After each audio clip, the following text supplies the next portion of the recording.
to the Everwind Chronicles. I am Doug, the Dungeon Master, and we are a group of friends and storytellers telling you a story through Dungeons and Dragons.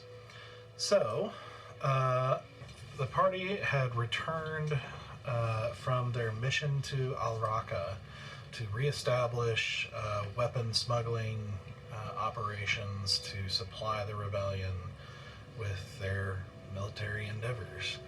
And after returning successfully to the coast, they were quickly summoned by another rebel member who had gained info on a shipment of some kind that was very well guarded. And so they hurried off with them, attacked the shipment, and after looking inside the armored wagon, they found a woman who turned out to be Princess Visette, daughter of King Morthag of the country of Lyrindil that they are rebelling against at the moment.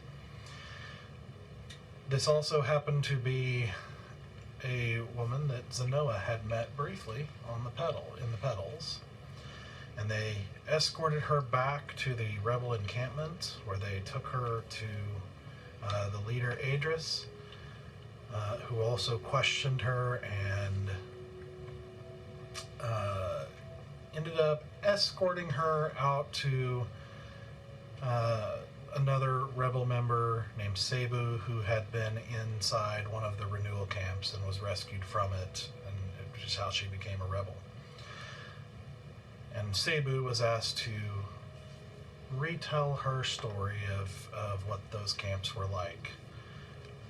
Upon which time, after hearing this, the princess threw up and seemed extremely troubled, to say the least. And so after some further conversation and questions, Enthress decided to give her a little bit of time while he let the party rest for a minute and catch up with some people, and then met back as he had been gathering some leadership, both of the rebels as well as some other leaders of the country of Lyrindil, various provinces, who had been apparently helping or allied with or some sort of interaction with the rebels thus far.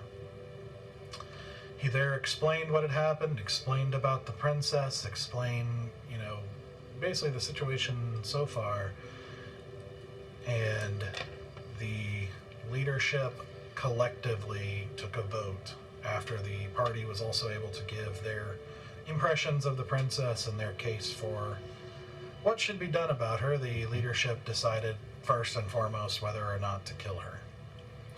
And after a narrow vote of just 1 for, or 1 against, by 1 against, they voted against executing her.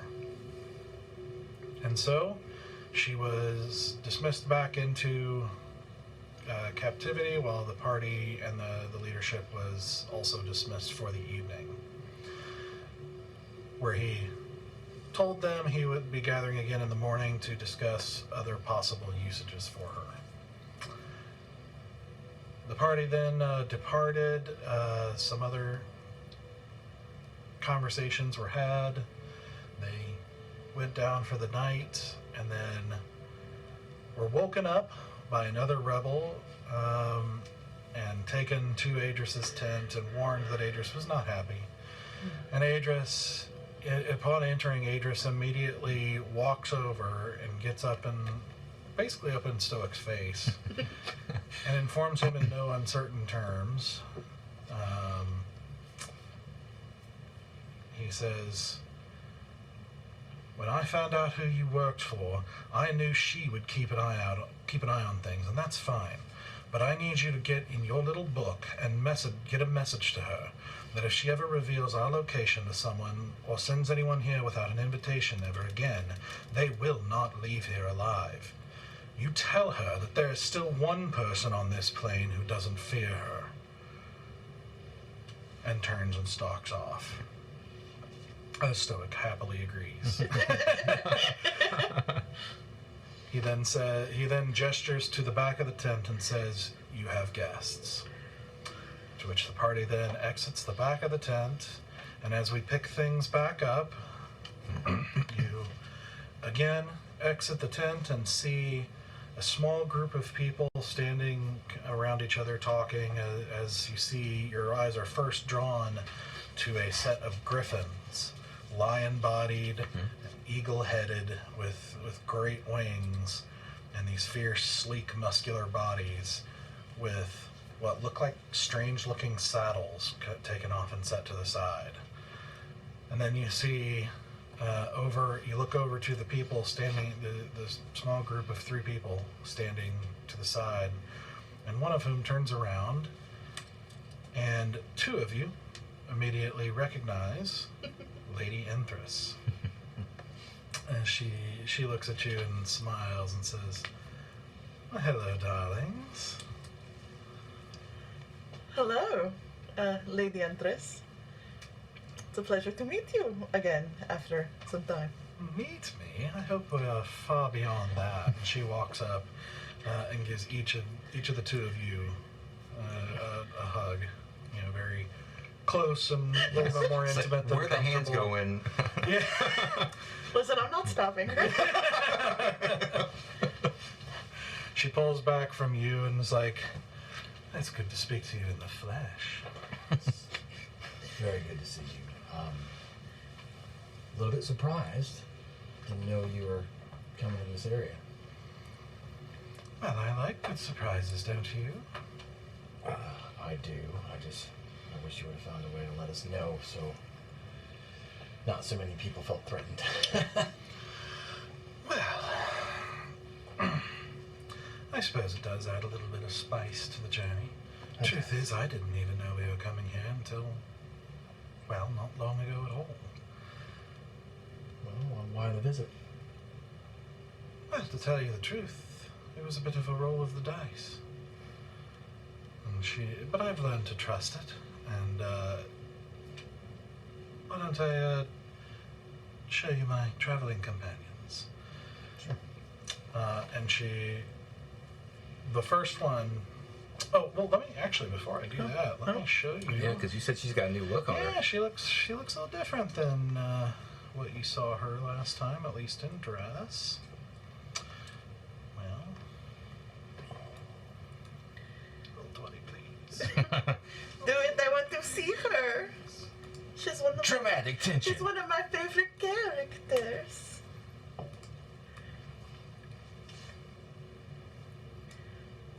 Yeah, she now. Ayo! Ayo! She is now. We are trying to pull it up here. Just give us a second. She's happy. Is She's it? Yeah, hit the button. Oh yeah, that's my bad. she's sexy monk vampire. Right? Yep. It's up here now. All right, moving them around on you. Yeah, we moved our buttons around. So she definitely looks more monkish, though apparently has forsaken the one time you've seen her in monk garb, which was more of a light lavender, ensemble that you saw with the other 2 women at the time, way back when. She has exchanged it to a much more kind of unique blend of monk robes and with what you actually would recognize as something kind of stealing from some Bloodpool style. Okay. Just that sort of kind of darker gothic style that is Blends of red in there and and just the pointed shoulders and the high collars, things like that are popular in Bloodpool. You see, as she beckons the first person forward, you see a kind of strange elf figure step forward who's got kind of a light bluish skin. And as he steps forward and just kind of wearing these kind of simple dark clothes, it looks a little bit like this. Okay. You see him step forward and she says, "This is one of my servants, We simply call him Spectre. Spectre. And, well, our third companion. She just gestures, and another one steps forward and puts the hood of her cloak back, as you see Sister Kiri. Oh, no. I immediately run up and give her a hug. Hi, Sarah. Kiri, it's so good to see your face. Yeah, it's good to see you too. How have you been? It's been an interesting journey. Yes. Yeah. Did you find what you were looking for? I'm still looking. I guess I'm getting there. You look good. You look well. And she has exchanged her white dress for an interesting kind of more practical ensemble that's still predominantly white, but it's almost like this kind of sleek tunic almost that goes down just past the knees, but kind of splits open in the middle for more leg movement, just under with some brown trousers. And you can see, got a little action shot for her, or not, well, not, yeah, kind of action. If I can get it in place here. Ooh. Yeah, she looks like a badass. Mm-hmm. Her, now I couldn't illustrate it here, but her her half of her face has still got those splashed of acid scars on an otherwise pretty face. It's still a pretty face. Mm-hmm. I'd like to try and get a sense of her emotional state before I approach and say hello. Okay. Roll an insight check.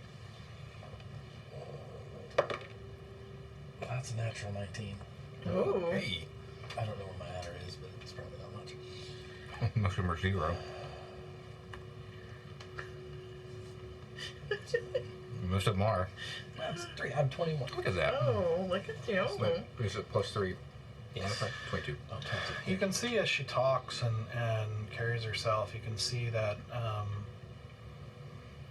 the same kind of familiar, sweet insecurity that she had, but also a little bit more hardness to her, a little bit more calmness, if you will. Just something's different about her. It's kind of hard to put your finger on without a little more explanation, but there's something different about her. And, Hello, Kiri. stoic. Glad to see you're safe. You too. Right then, why don't we find somewhere we can all have more private conversation? I think we have a tent that might serve.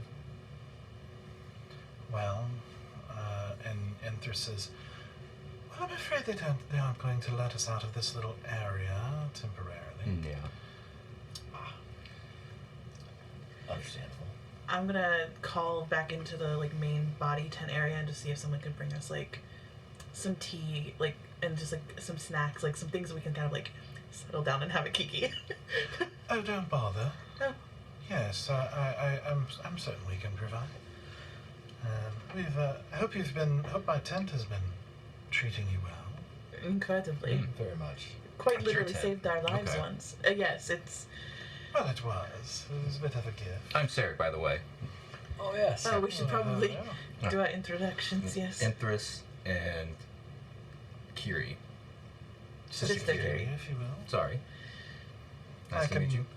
And she kind of looks you and Zanoa up and down, kind of slowly, Mhm. and she's like, "Well, I can see that your group still hasn't broken the habit of attracting very beautiful people."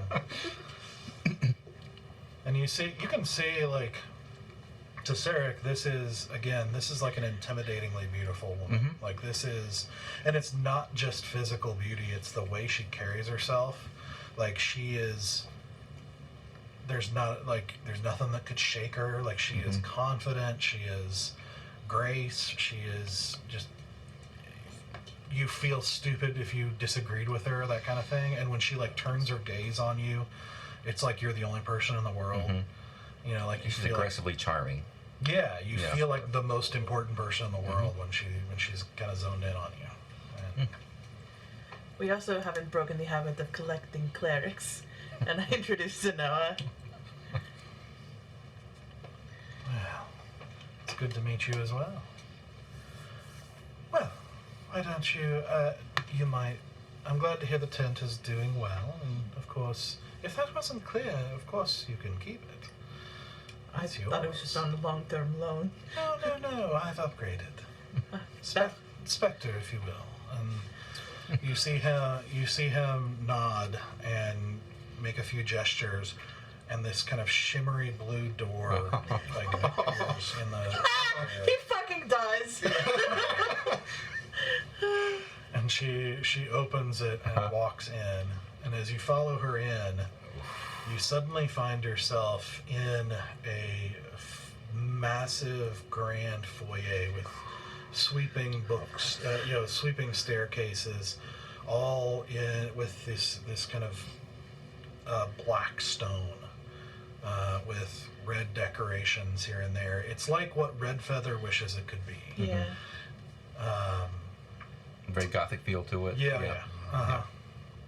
And she just kind of walks in as if it's nothing and leads you back through this massive foyer, which takes longer to walk through than you realized even walking in. And leads you into this dining hall with this just massive, large table. And you just start to see these kind of spectral servants wandering in, carrying food and drinks and all sorts of things. And I lean to Stoic and just like, I should have stolen more stuff when I was in Red Feather.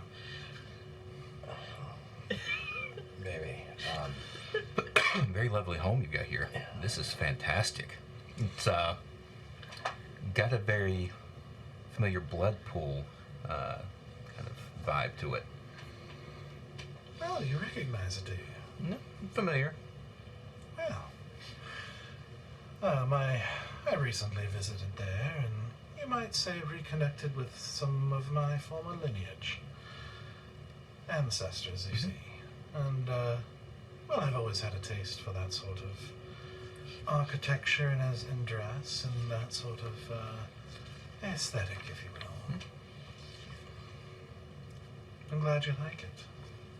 Very lovely. And how are you familiar with... I'm from Bloodpool. Oh, well, of course. Absolutely. Yes. Well, you're a long way from home. I am.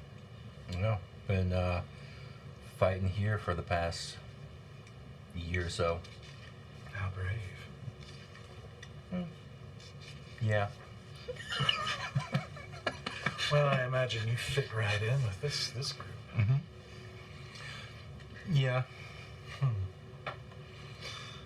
Well, I'm glad to hear that my friends are so well accompanied. And Yeah. I'm glad I could give you a little taste of home. Me too. I kind of miss it a little bit. It's been a while. Oh, Yeah, so this feels good. well, perhaps you can come back. One day. Well, I hope you're hungry.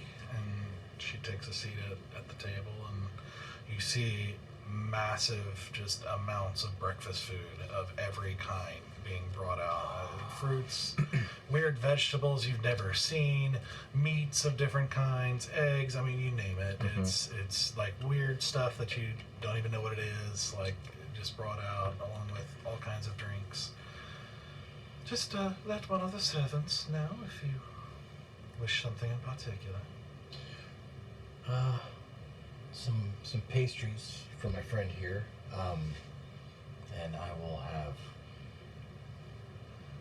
as much of it as I can contain. Mm-hmm. I'm already like doling out stuff on the plate. Just the bacon, all the bacon. Please do.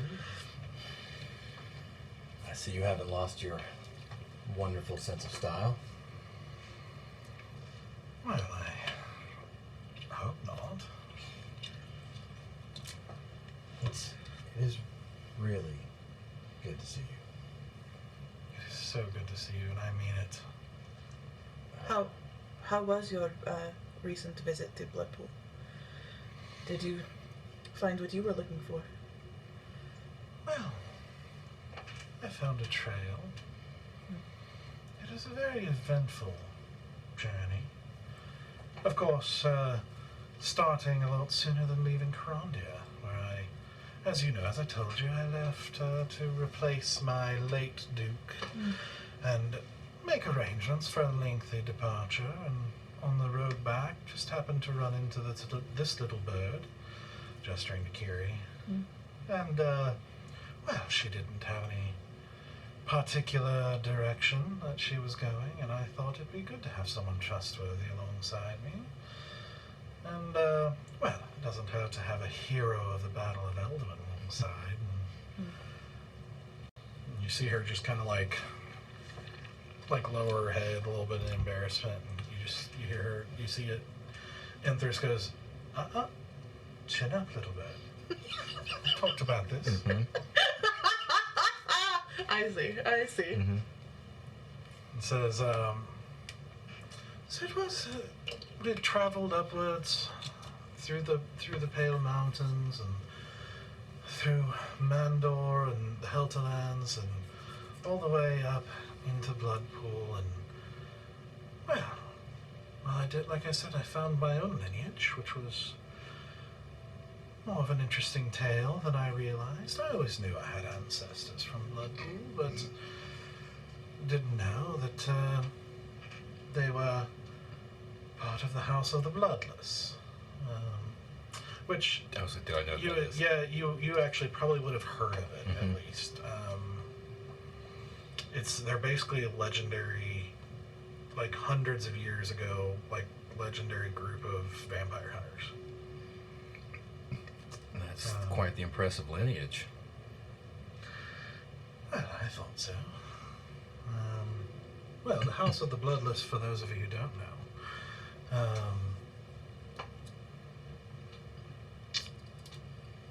the name itself is said, as one might say to an addict who is looking for money, when they say there's no money for you here. It was a declaration that they would give no blood to their rulers, if you will.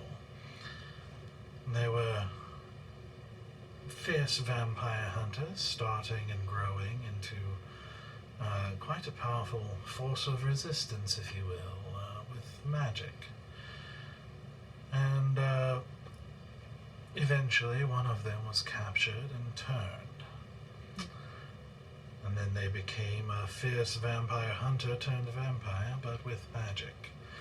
And they quickly became one of the more powerful vampires in our bloody history. But I also learned a bit about Bloodpool in general. Vampires, for example, are a little bit more complex than I had realized. They are very curious. For example, though they are undead, they do seem to care about the preservation of their, if we could call it, species. Which is quite odd for as undead creatures go.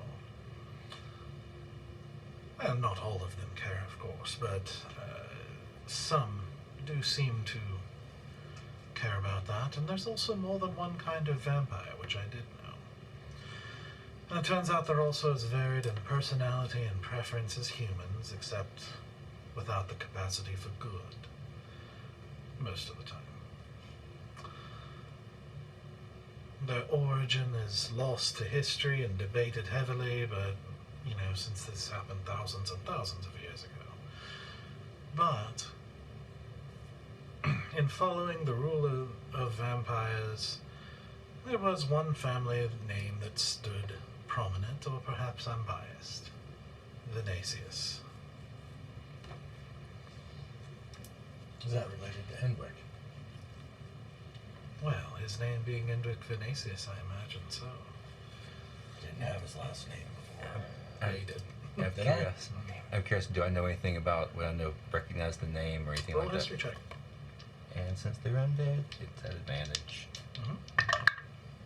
That one's great. I'll get the history. So, 17? You'd heard the name. Mm-hmm. Yeah, I mean, a lot of people have been taught vague histories at least. VENATUS is a little more well known, which we'll get to in a second. But Sure. you've heard some of this. I did have his last name. As it turns out, Indwick, incidentally, is also Old Pula for end of life, which is ironic for someone who just won't die. Nevertheless, his family ruled for many centuries, and were the last vampires to rule before the Sun Wars, when Bloodpool freed itself, and the hunters and people at large killed them all. Well, so it was thought. It was rumored that one VENATUS child was smuggled out of the Crimson Keep in the capital, though no one ever found him. Well, it took a bit of chasing and, if you don't mind me say, hurting the wrong people. But eventually I found a thrall of his. And that thrall, though forbidden to tell me anything directly, let slip that another vampire in hiding. Let slip the existence of another vampire in hiding. Lesser creature of sorts, but so we tracked them down, made a plan, and set a trap, and to capture him. Like I said, he was a minor, weak thing as vampires go, but still almost killed us all. It was from him that we learned that Indwick had gone west. He speculated that Lyrindil's current government might make more interesting hunting grounds, especially when his atrocities would be likely to get covered over by a crown trying to project peace and success everywhere. You think Edwick's here? Well, I don't know. It's just where the trail's gone. So that's where I am. We headed west. And I had promised to let our mutual benefactor, or friend, if you will, know where I went. And after our little bird rolled some dice, we were told you were here, and here we are. Understood. I haven't had personally much interaction with Ixie yet, but I believe in her. And she does seem to have gained the elusive favor of an even more elusive goddess. Interesting. So, Kira, who are you now following? Kiri? Yeah. You're saying she's following Ixie and another lesser known? Kiri says, I would never forsake my goddess. Oh. Fair enough. And instead of like the raw anger you saw before or the unsurety or anything like that, she just says it calmly but strongly. A little more confident. And then goes back to eating. So who's this more elusive goddess that you mentioned? Ixie. Oh, Ixie. Okay, I misunderstood. I'm sorry. It's alright, my dear. There's a vampire in Lyrindil. Potentially. Potentially. Well, potentially. I certainly hope so, because then that means I'm close. That would save me the trip. And save us both a lot of time. Sounds like you guys have got some history with bit. You know, You could say that. Did you learn more about how he operates? Any things we can look for? Enthress is not very happy about you guys coming unannounced. But So I gathered. you do He seems a bit uptight. He's got a lot going on.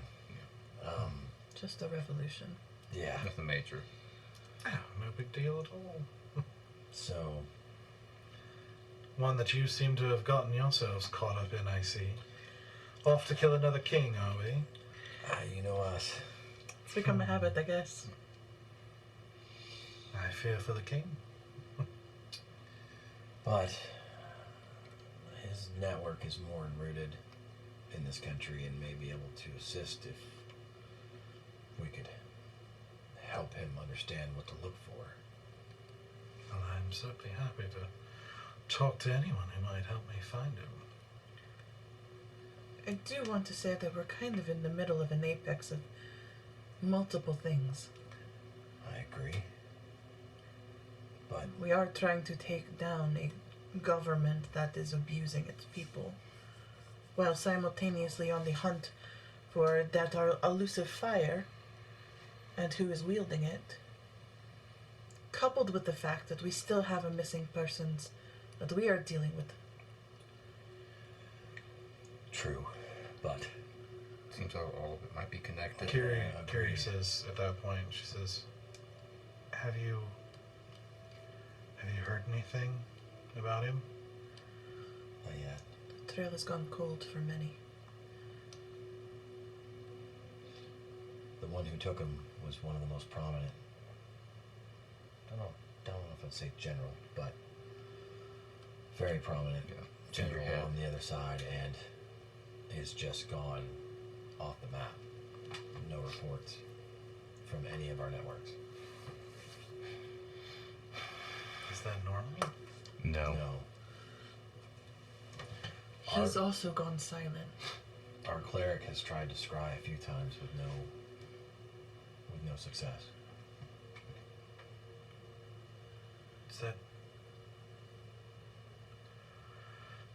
Does that mean he's dead? I don't know. Yeah. I wouldn't think so. It's troubling because if you had met me a few years ago and asked me what I thought of what he was doing, I would say he has betrayed all of us and should have his head cut off immediately. But now you know him. I know him. If he's still alive, and he is walking away with essentially one of the most powerful figures against the rebellion, and both have gone completely silent, there has to be something very important we're not seeing. There is a piece of information here that none of us know, because it is very unusual for him to do what he did. And now, at least from what we understand from her patterns, for her to do what she is doing, someone who has been so openly loyal to the crown and to the people, for both of them to disappear and go silent, either they are dead, or there is something the two of them know that the rest of us don't.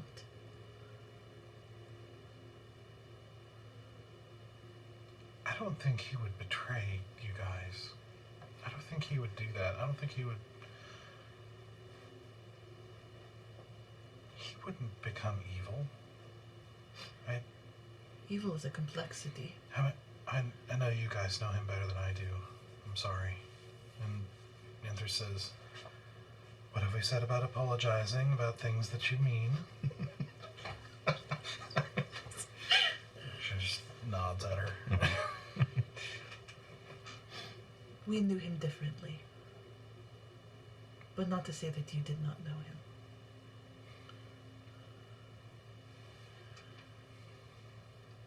But it is troubling and confusing.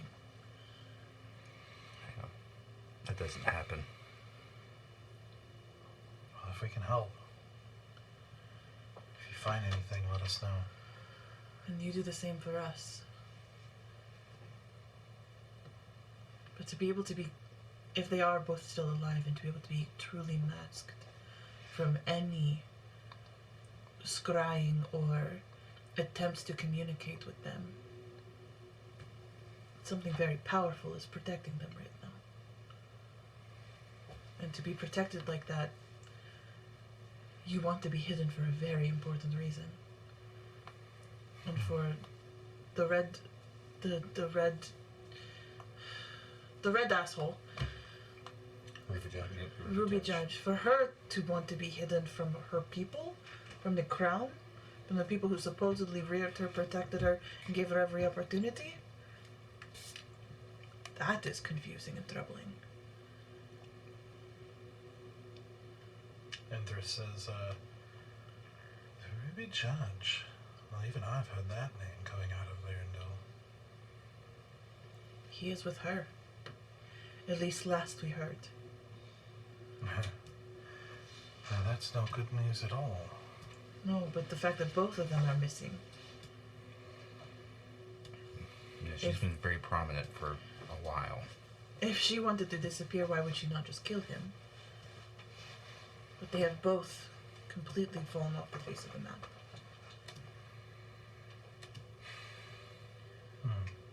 And now your vampire is here, and there could be no correlation, or there could be an extreme correlation. Potentially. I don't know what, how, or when.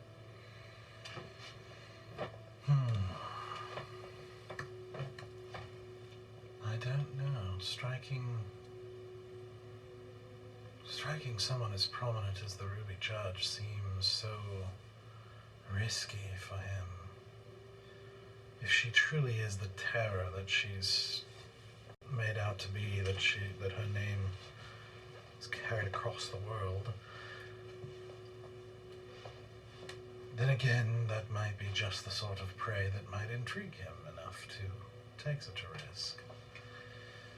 He does seem to have followed a path of escalation as time has gone on, and he's gotten more bored as things have gotten easier for him.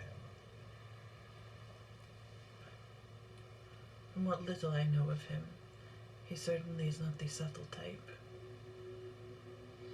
I mean, attacking an entire temple of clerics is not a small thing, even for a vampire. They're attacking a place full of holy water and all sorts of other implements that would not be a good time for him. And those worshippers of light. Mm-hmm. I guarantee you it is straight for ego. So you think he might take down the Ruby Judge just for the fame of it and the challenge? It wouldn't surprise me. I mean, there could be no correlation whatsoever, but it just seems unusual that you lose track of one very infamous person and you find another very infamous person potentially on the same side of the world. It just seems unusual timing. Coincidence doesn't exist. Coincidence always exists. It's a coincidence we all end up here when we did how we did. It's just whose coincidence is it?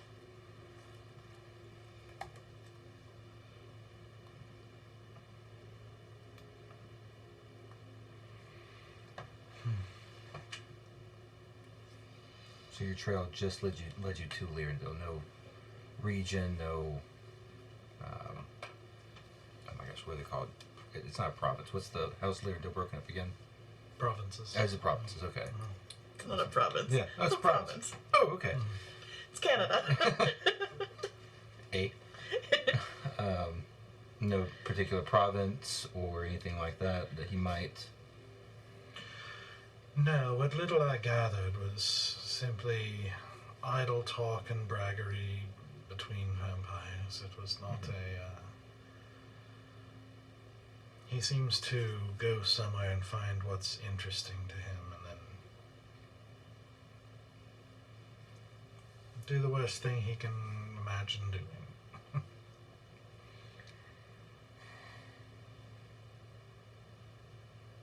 Would he set himself amongst the elite in the crowd? Become chummy and friendly? Find protection amongst the nobility? It's possible. I have not heard good things about Lyrindale's government. It might be difficult if I... One of the other things, scarce things, admittedly, that I've heard about Lyrindale is that the court wizard is very talented. So to hide a vampire of his strength from a wizard of that strength might be difficult as well.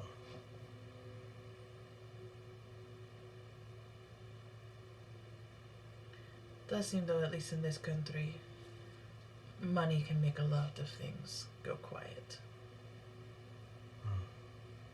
Especially in an essential arms race to see who can outlast the other. But it also seems like a lot of speculation. I mean, this is entirely a speculative conversation. Unfortunately. So, we need facts or leads. I do believe that Adris can assist with that. But I'm gonna need you to really turn on your charm with that one. Do I have it turn it on?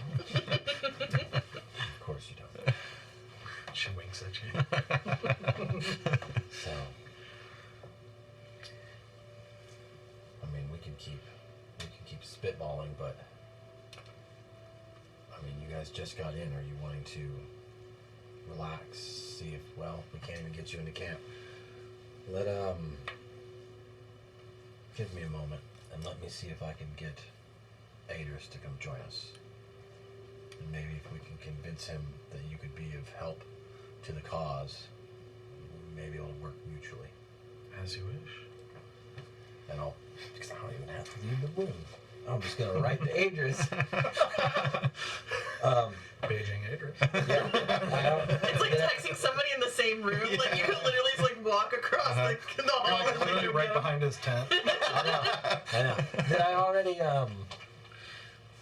because I know I said yes, I do that immediately, but can we just say that I already messaged Adressa and looked just like word for word while it was fresh?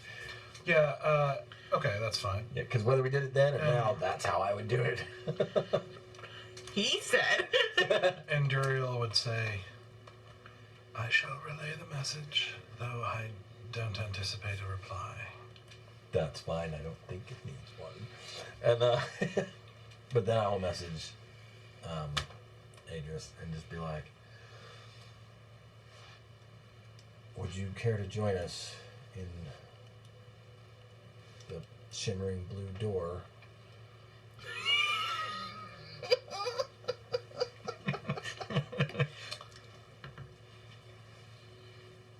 I am quite busy. Is it important? I think it is. I think any way the conversation goes, it could greatly affect the rebellion.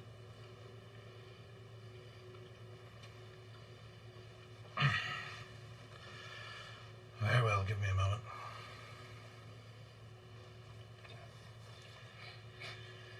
He will be here soon. These are delicious, by the way. Can I pull out my chest? Can I like get some pastries to go and just like? I'm afraid it doesn't work that way, darling. Anything you eat will stay with you, but if you walk out the door, I don't think a lot of that will come with you. Shoot. It's hard to get stuff when there's a war on. Not many luxuries in a place like this, I'm afraid. Yep. Does deter stealing though.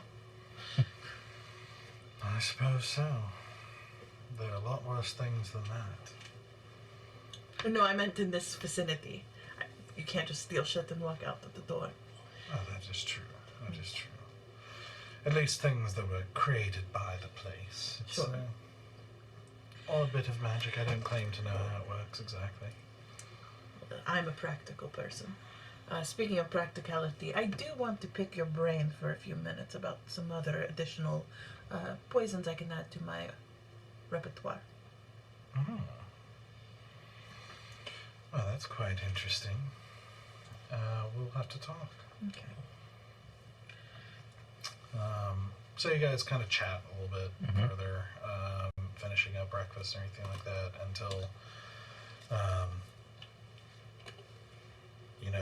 not even hearing a sound, but then looking up to see Adris in the door walking in through as one of the spectral servants leads him and just kind of holds its hand out, and he walks up to the table and just kind of takes in the group and then looks at you and Well, our friends here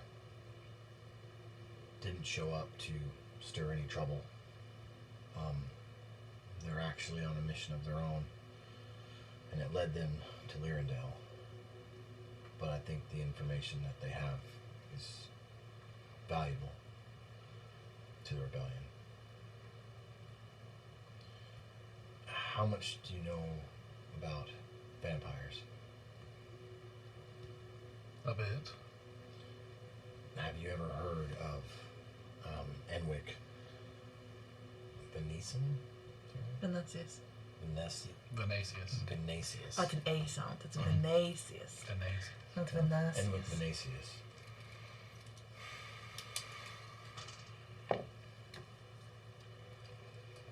Doesn't sound familiar. He's very old and very powerful vampire that gets bored easily and tends to move into places and cause irreparable damage. And they've been following his trail, and that is what has led them here. To Lyrindale. Potentially. Yes. Not exactly the best country for that sort of thing. Well, when your government is trying to hide any misdeeds and faults with their country and smooth it over, it would be very easy for someone to come in and wreak havoc under the radar.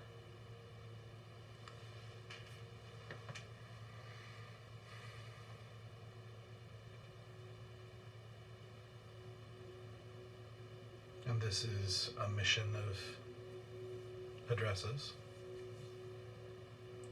But that would No, be. Actually, it's a personal.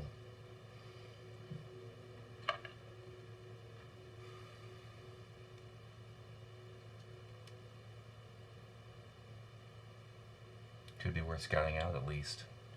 It's not like her to send people here for personal reasons. She didn't send them here. Lady Enthress, were you sent by Hadressa? Well, she told us you were here. She told us where you were. Like I said, it was the roll of the dice that determined our arrival. This being the path we chose to go. Sure. I mean, from what I know, a little bit I know of Hadressa, it doesn't sound like she would do anything on a whim. Like just send someone here, it's probably very intentional to Adris.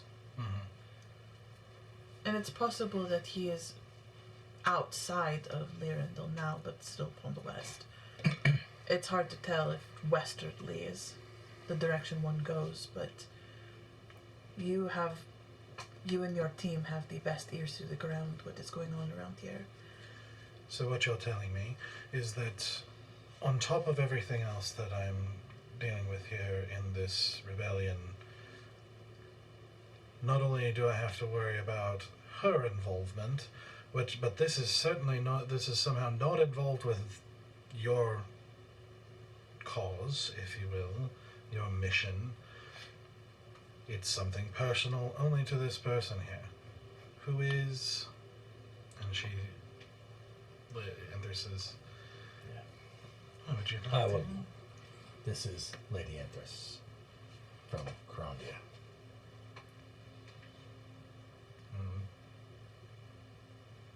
Idris says, "Lady," and she says, "Governor of the province of Valgard." And tonight? Who are the rest? This is Lady, well, Sister Sister Kira. Kiri. Kiri, sorry. Sister Okay. Kiri of the Goddess Ixie, and Lady Enthress's personal attaché Spectre.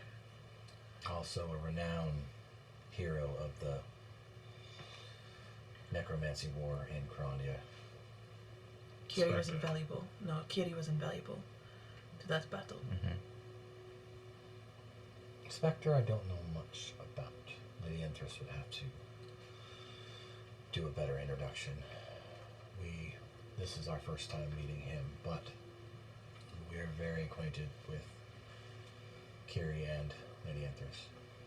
You see his eyes just kind of linger on Spectre for a moment, and he says, "You're a fae." And Spectre looks at Enthress, who's like, "You can answer?" He just nods.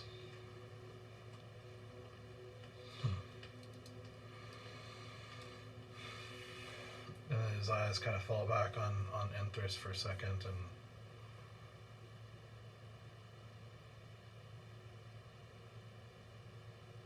you can just again see the wheels turning as he's kind of looking at her, and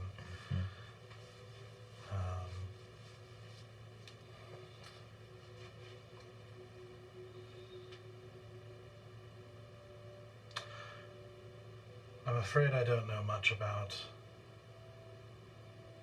vampire activity in Lyrandil.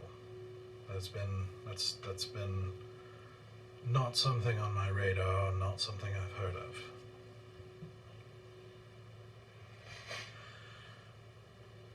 But if you are seeking one, rumors and such, there might be a way for us to benefit each other. That was kind of my hope. I mean, I know we're a little short-gunned, and our friends here are pack quite a punch.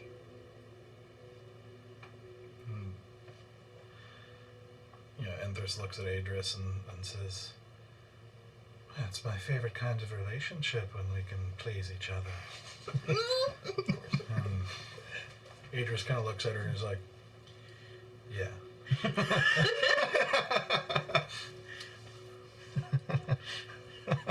Wait, which arm to me? She can raise me up anytime. He says to Enthress, "You and your party stay here, but we'll summon for you." Is that all?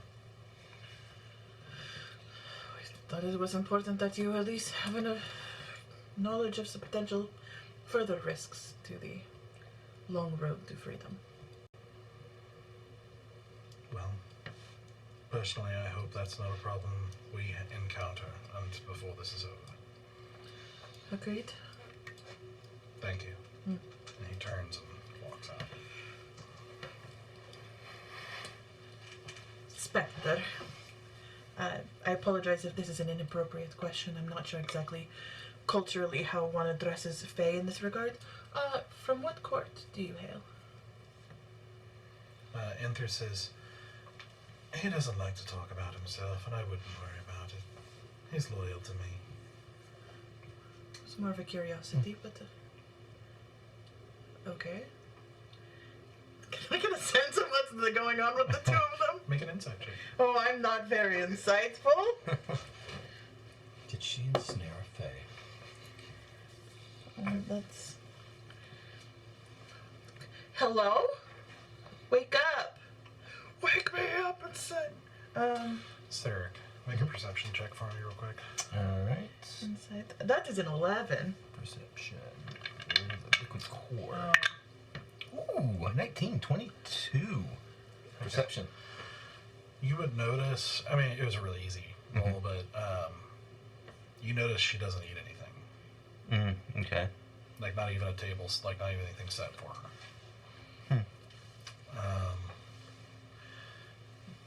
With an 11, I mean, you notice that she seems to be hedging, but that's also not new. you know, Kind of her whole even in personality. mundane circumstances. So it's like hard to tell. It's not like alarm bells or anything going on. Yeah. It's like, you know. But you notice he eats a little bit, but then he just is just kind of just sitting there.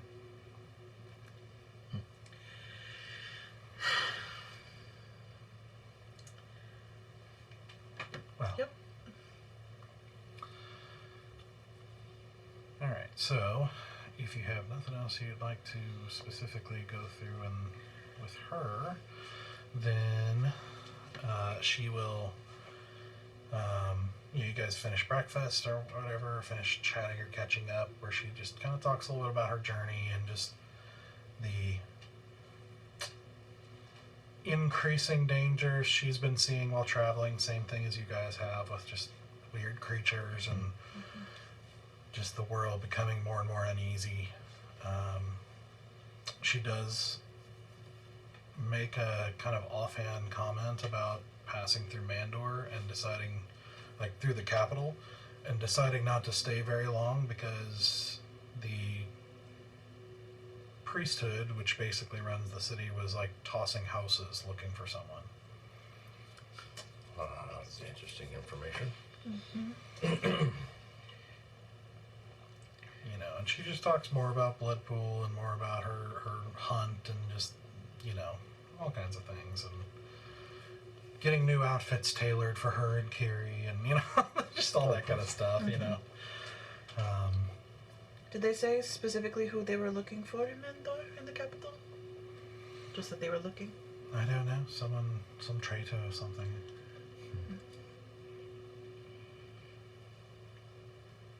So, kind of looking around the rooms that we are kind of have a view of, are there any mirrors in here? In any, like, view?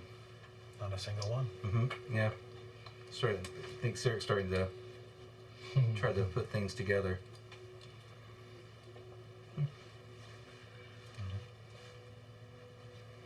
I abridge the story about what we were doing in Tirathan and Alraka. I do really talk about the tornado people, because we're talking about the weird stuff that we came across. And I do kind of mention, like, it's strange returning, like, it's strange to return home a different person than when you left. That's true. Hope you haven't changed too much. You'll be a better judge of that than I think I would be. I live in this skin.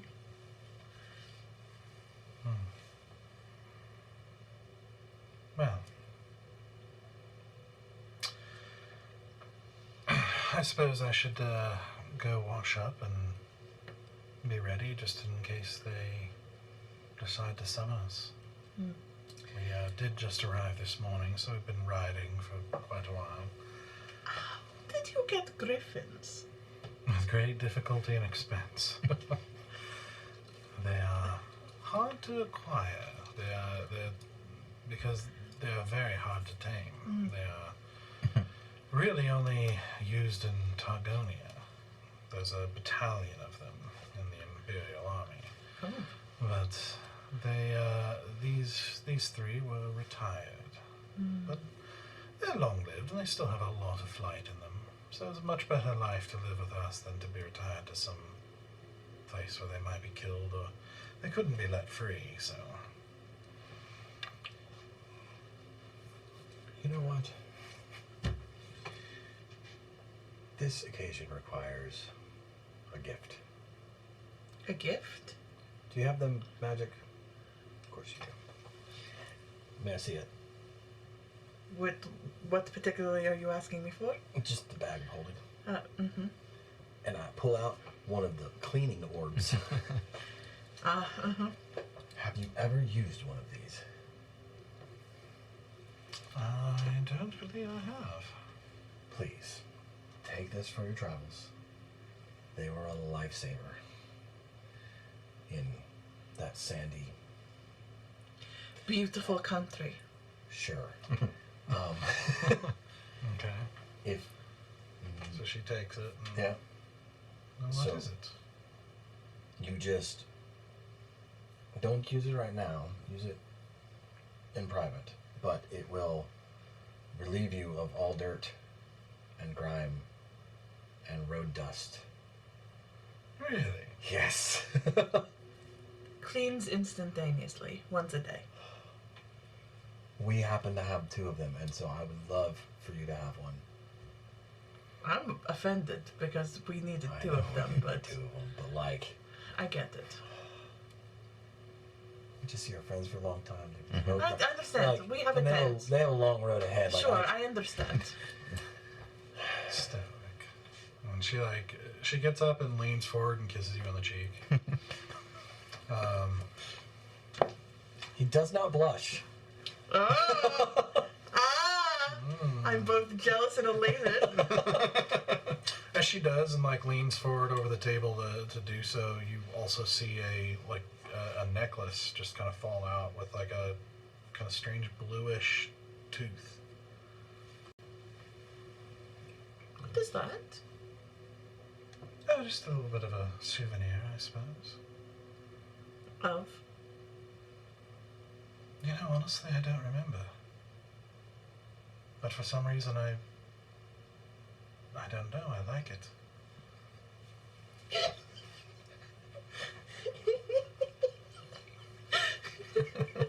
I've never seen anything like it, and it makes me feel good.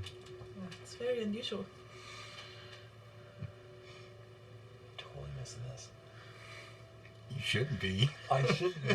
The search for Stoic. Oh my gosh. Yeah. Okay, thank you. That's also Spectre. Okay. Yeah. So she stuffs That's it. why I've been like, So that was canon. It was all canon.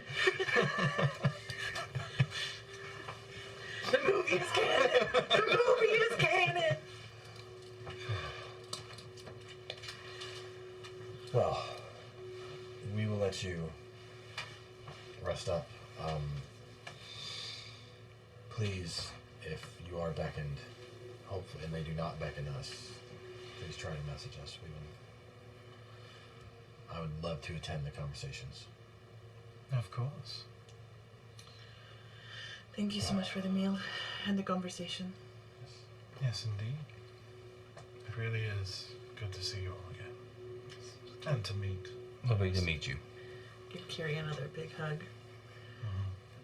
And she returns. You look stunning.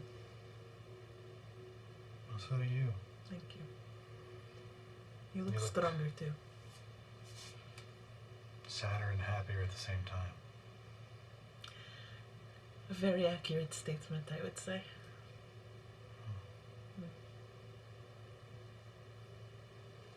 Well,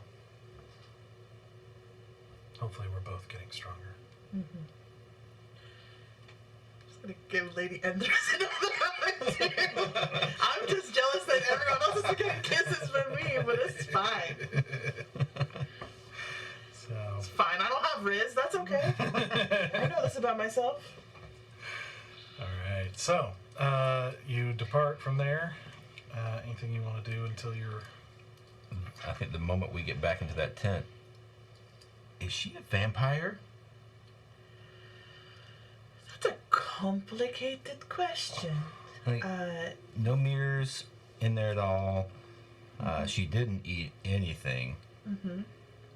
I was getting some weird vibes of respect, which, social awkwardness, I respect, but it felt a little bit more than that, so. The answer is not no. Okay. However, So, you remember how I didn't have a soul? Well, I had a soul, but I was at risk of losing it. Vampires... the ownership was questionable. Yeah, vampires typically don't. Mm-hmm. But has hers. Hasn't always. So you could think of it as, yes, she's vampire with humanity still intact. Very much kind of got that vibe by not by having all of my blood still in my body while being in her presence. So She seems to have control over something. So she may have the abilities, Mhm. but not the personality. Okay, Hard fought and hard won. Yes, and you guys trust her? Very much so. wholeheartedly. Okay. She is the reason that we survived Carandia. Well, if you guys trust her, that's good enough for me. And sometimes to have a common enemy is a little bit of a reassurance. There's some validation against common enemies. Yeah. Yeah, let's just say her and I both owe Endwick a whole lot of death. Well, sounds like fun. I'm just hoping that Adris decides to help her, because the rebellion could use them. They're big guns, and I hope Adris is smart enough to realize that. I know he doesn't like to trust outsiders, but He trusted us. yeah, but we had to devote to the cause. Mm-hmm. I don't see them. They're on another mission. I don't see them seeing it through. You know what I mean? Like, they would be more than happy to do anything to help the cause, but I don't think they have time to stay here. Yeah. Well, Well, whatever that relationship will be, it will be. Mm-hmm. One bridge at a time. Yeah, One bridge at a time. but I am with you. I do think that all of this may be connected. It feels like it. Like the Ruby Judge, the Blackfire, the vampire. I mean, I don't think the vampire is necessarily connected to the Darkfire, but at this point, I don't know. Mm-hmm. There's still a lot of strings being pulled by unseen hands, There is. and seemingly inconsequential scenarios often end up having a common origin. Yeah. And we need help pulling on those threads, because, I mean,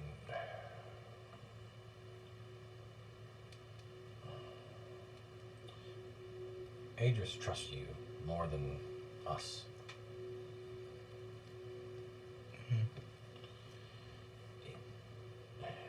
It wouldn't hurt for you to have a talk with him if you would.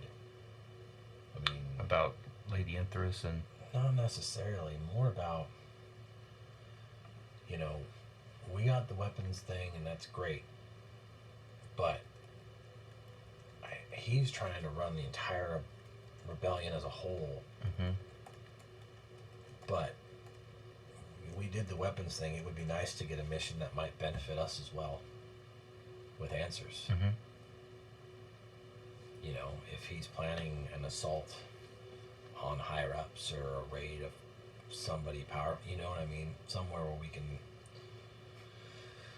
Do some real pull on damage. one of those threads, Mhm. it would be helpful.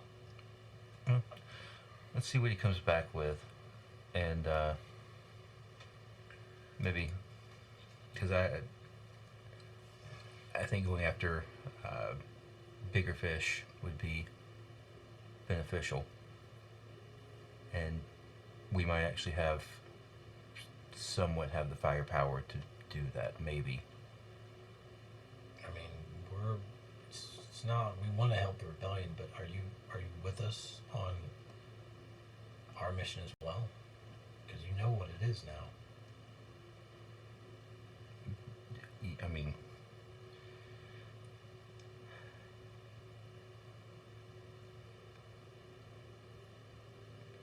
it's a complicated one. It's a yes, but. Yes, but And not yes and. Yes, but. I think as long as that aligns with what the rebellion's doing, 100% on board. And once this is over and I have to make a decision on where to go and what to do without. I will figure that out. I'm more than happy to go fight another. Well, we're fully committed. And as long as Enthress doesn't turn out to be the one that's been pulling the strings the whole time and is actually the true leader of the people, then I don't think our points won't align. But it's happened. It's not zero. Yeah. I've heard you guys talk about that a little bit before. Yeah, seems like you've got some trust issues with authority. So as long as Certain authority. Justified. Mm-hmm. I mean, there's a lot of waiting now. There's a lot of hands that are making decisions that we don't have influence over, and what I really want to do is find our giant friend and get my morning workout in. Is it morning right now? Mm-hmm. It's okay. well, I didn't know how long we spent in there. A little bit of time, but it's still very much more. Okay. I'm just gonna go look for my giant friend. We'll find him on his afternoon workout. No, I want my morning workout. You needed to be up 5 hours ago for that. It's still early. It's like a Hobbit breakfast. They're on second morning workout. Yes, Yeah. second I morning. don't want to work out in the afternoon. I don't want to be sticky come afternoon. I do go to see if he's working out so I can work out with him. I want to show him how much I've grown and improved. Mm-hmm. Are you, the rest of you, not? Oh no. No, I don't think so. Got a point to prove. I feel pretty content with what shape I'm in. I'm trying to fix my Jerry curl. Okay. I'm gonna be strong, gosh darn it. I'm gonna have good endurance. A more resilient creature than the little soft, squishy thing that I am. Alright. So, you go and you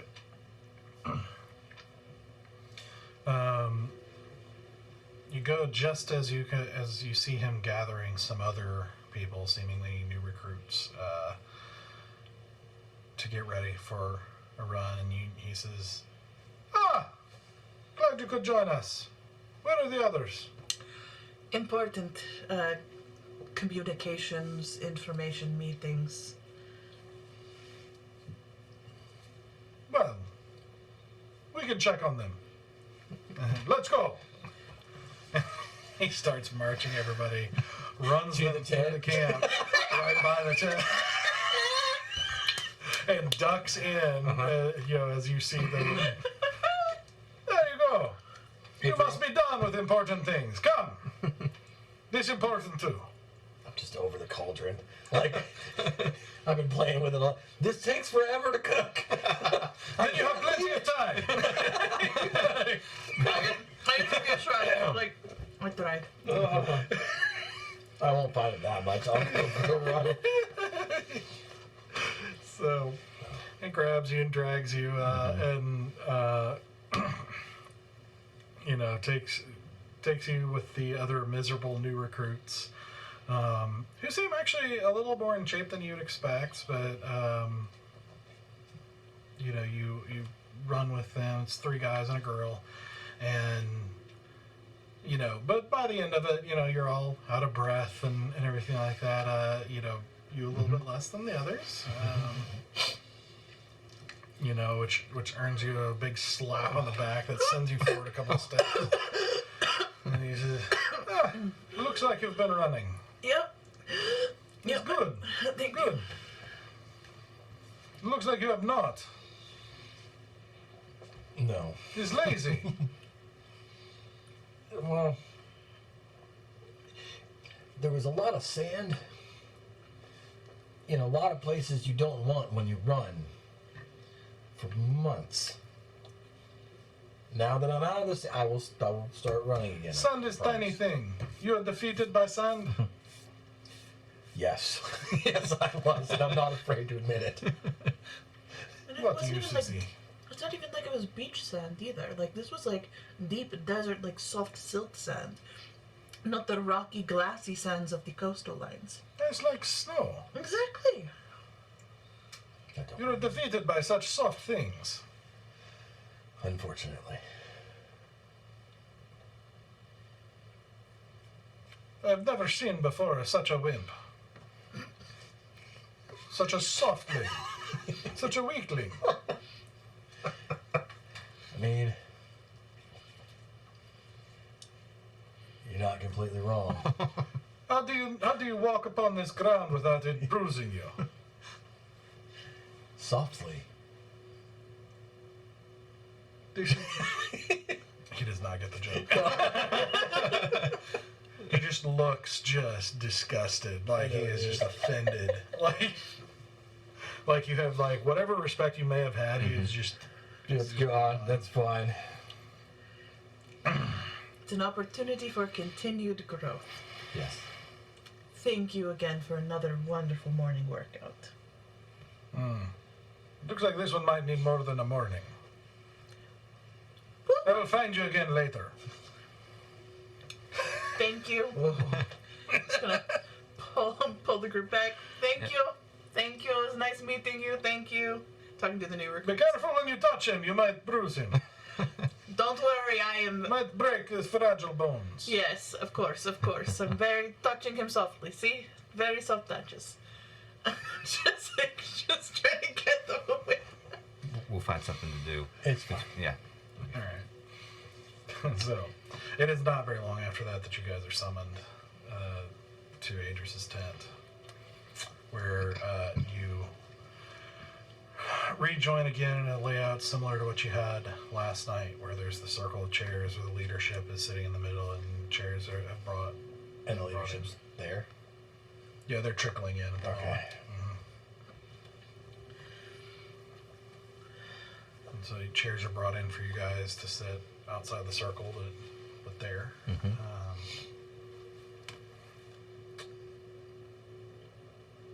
And eventually, as they all gather and take their places again, I guess Lenora would walk up to you and say, "Good morning, Stoic. Good morning. So, who are your friends?" Very powerful cleric. Lady governess and her companion, protector, mage. I haven't quite figured him out yet. But the other two have been long friends and have proven themselves many times over, and many members of our group owe our lives to them. Oh, I'm glad you have friends visiting, but Well, probably shouldn't have any more. no, They're lucky Adris didn't destroy them.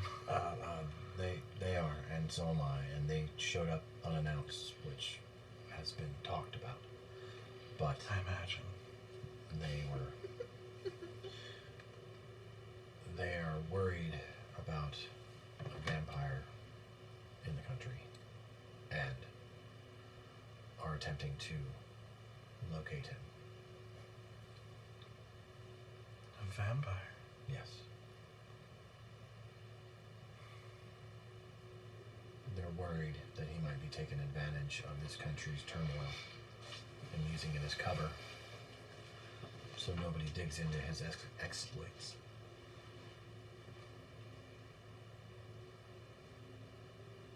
She,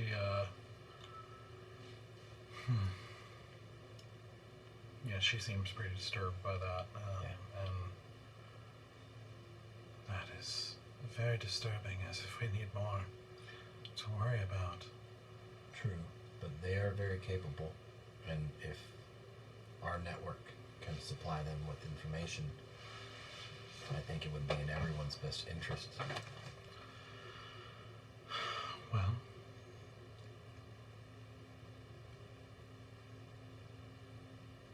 hopefully he's not.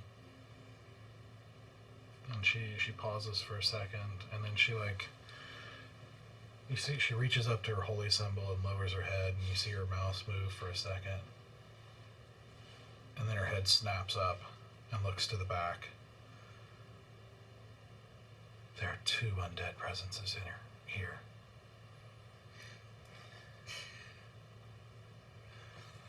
She starts walking out the back. Follow her. You see her walk out the back as you guys see her suddenly take off with stoic following. I'm hitting the tattoo.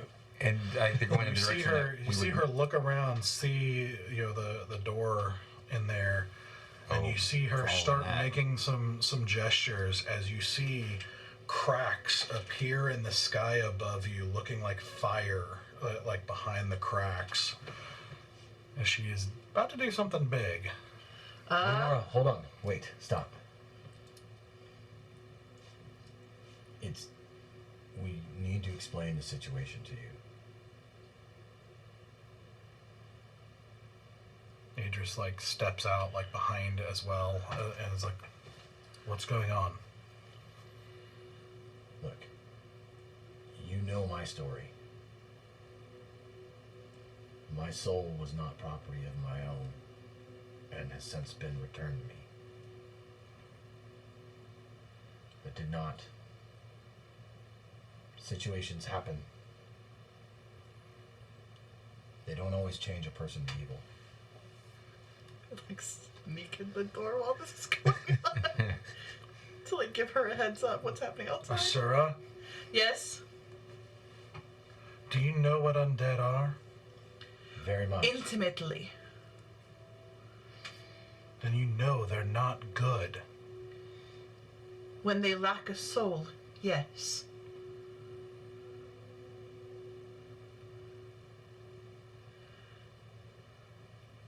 Lady Enthress?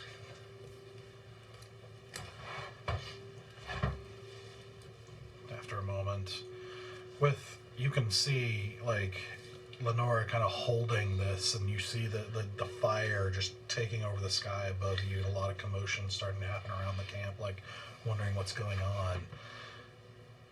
And Enthress finally steps out, and I'm literally physically in front of her.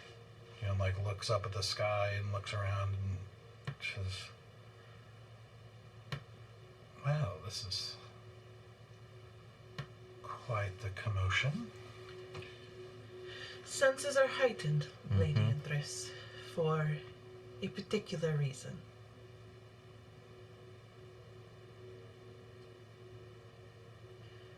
A unique situation that they have not come across before. Identified by their cleric of children. Oh dear. That's going to be a difficult story to explain. Agreed. One we have not told yet, for it is not ours to tell. Well, I don't think there's getting out of it now. No.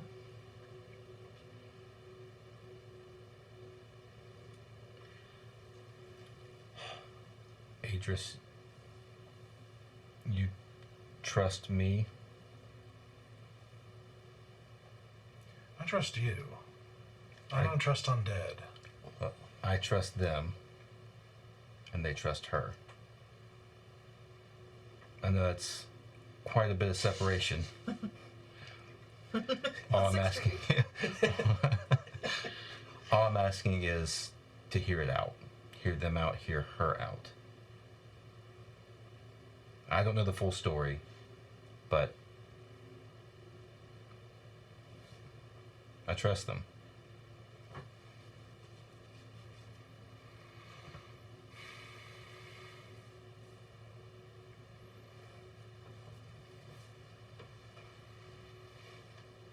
Roll a persuasion check.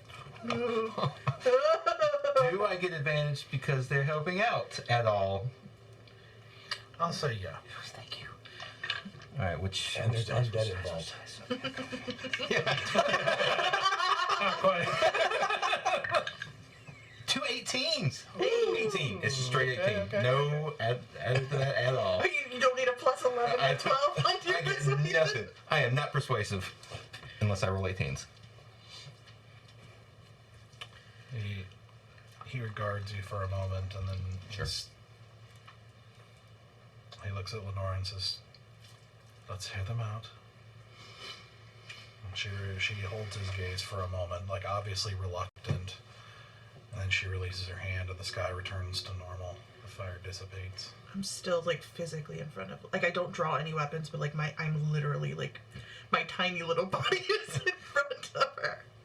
You can see at this point, like, Kiri and Spectre, like, at the door as well now.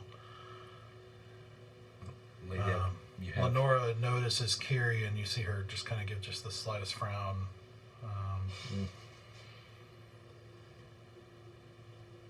And she looks at the other one, at Spectre, and is like, "That's the other one I felt." I can't speak for that one. But I can tell you that if Enthress says he's fine, then I'm sure he is. Idris steps back as you're saying that, and like whispers through the tent, like the back of the tent, and to someone for a moment, and then comes back.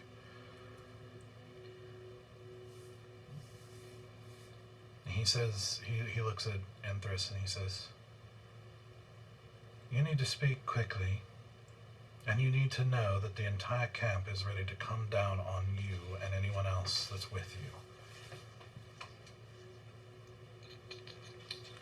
Enthress says,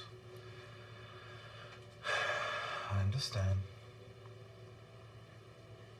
And she takes a few minutes and tells her story.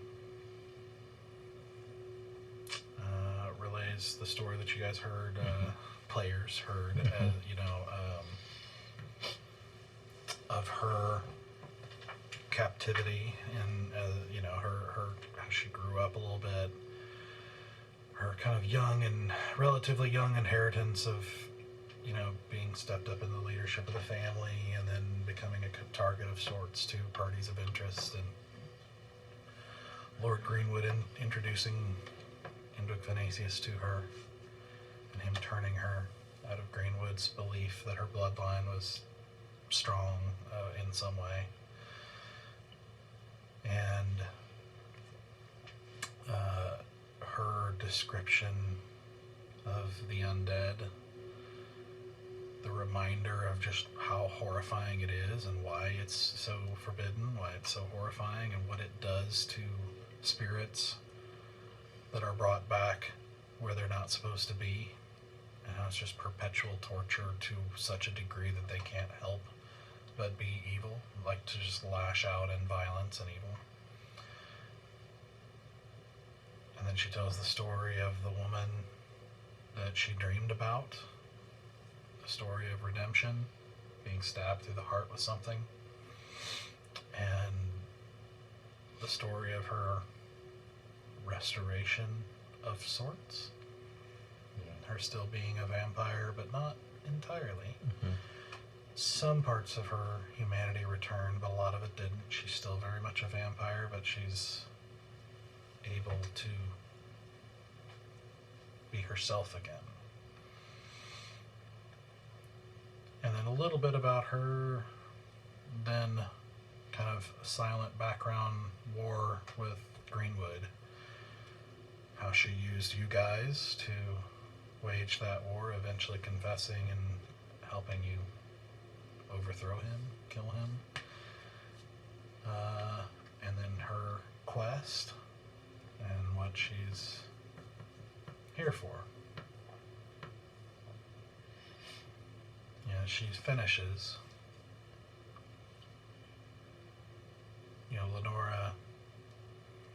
Lenora looks at Kiri and says,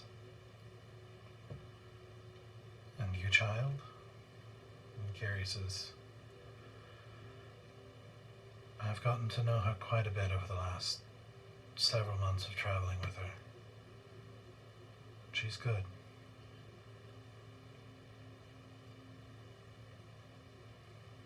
And Nora looks at Idris, and Idris just kind of gives them all once over again, and He says, and him? Looking at Spectre, and Enthress says, he's my servant. He's mine. Through and through.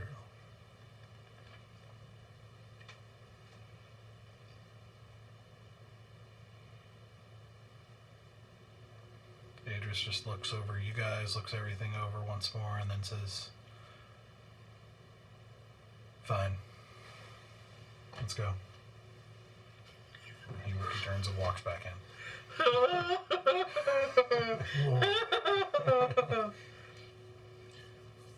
Lenora, thank you.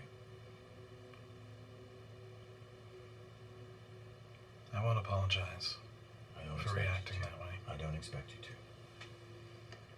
I just want to thank you for pausing for even the slightest moment to hear me out.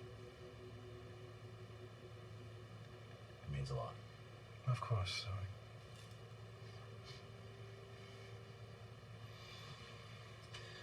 If this is true, and she turns to Lady Enthress and says, you are fortunate beyond measure. And Enthress just sort of solemnly bows her head and says, I do know. I apologize for the startling, Lady Enthress. Well, I hardly blame them. We're gonna get back to our meeting, I guess. All right. Hopefully it'll be less eventful. I'm sure there'll still be events. Yeah. It's an interesting crowd. It's an interesting crowd. My favorite kind. Okay. Good luck. Thank you. You too. Give Kiri a little hand squeeze. And she nods. Just kind of for the surprise of it all. Jeez. All right. That feels like a good time to take a break. That was intense. Oh, fuck. I had to make a persuasion roll. Yeah. Good job. Dude. I think it's the third one of the campaign between two characters. Oh, Man. You're about to see some stuff from Lenora. I'm a little sad to not. It's like, I want to see level 9 spells. Oh man. She's gonna find the thunderous one. All right. So, we will be back in about 10 minutes as we continue on. All right. Welcome back. Hope you had a good break. So, as we pick things back up, as this tense moment ends, as Enthress and her companions go back into their magic mansion of sorts, and you guys follow Idris and Lenora back inside. As you see Idris just for a brief moment put his hand on her back and just kind of whisper. You get the impression she's like, making sure she's okay. She seems fine. But they walk back in, and everyone finally, a lot of curious eyes kind of look your way, and Idris just says, I apologize for the delay.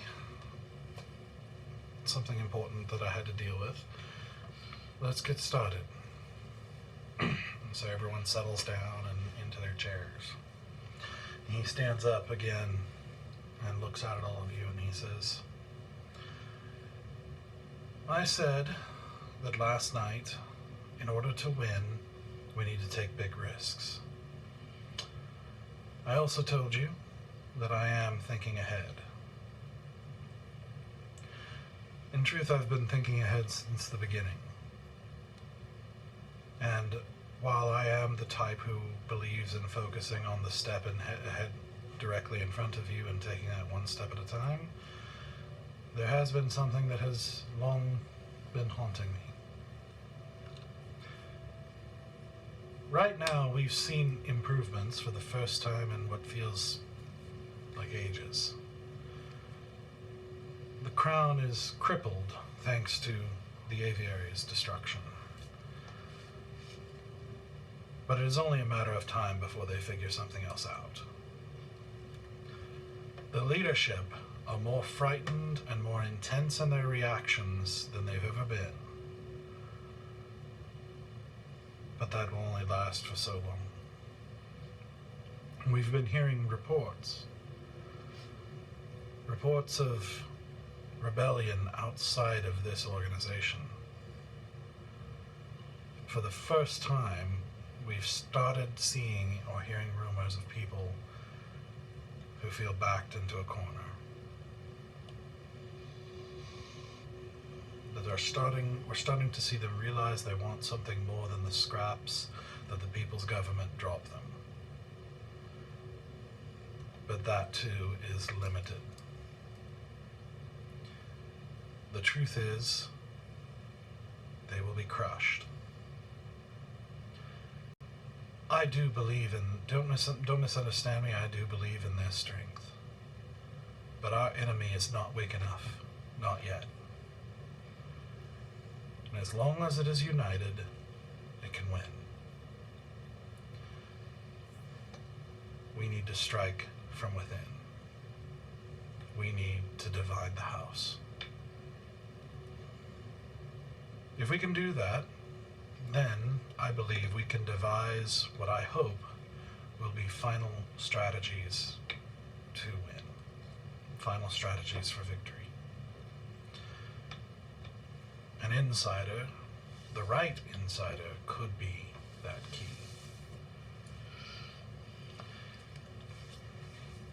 If we can do that and create the right domino effect,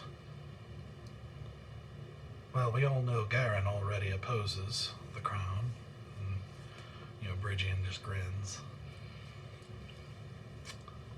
With the right conditions, Maple Bay and I believe Highwind will also turn. Stonegate is a war culture and will go where the military goes. Femoria will go wherever the paperwork says to go. Jari is divided between 3 former spear princes, but if the tides sufficiently turn, it will allow for Spear Prince Rakran to overcome the others. You hear Rakran say, "Would be so."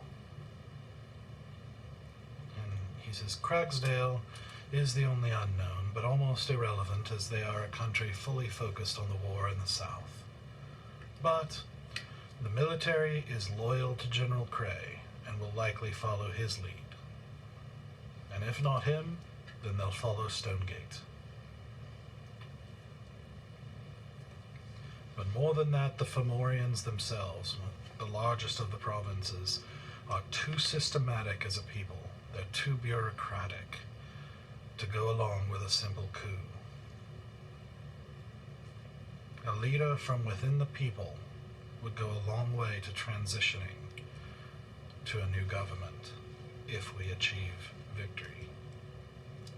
And as he says this, you actually see a few different people in the circle, like, alarmed expressions. And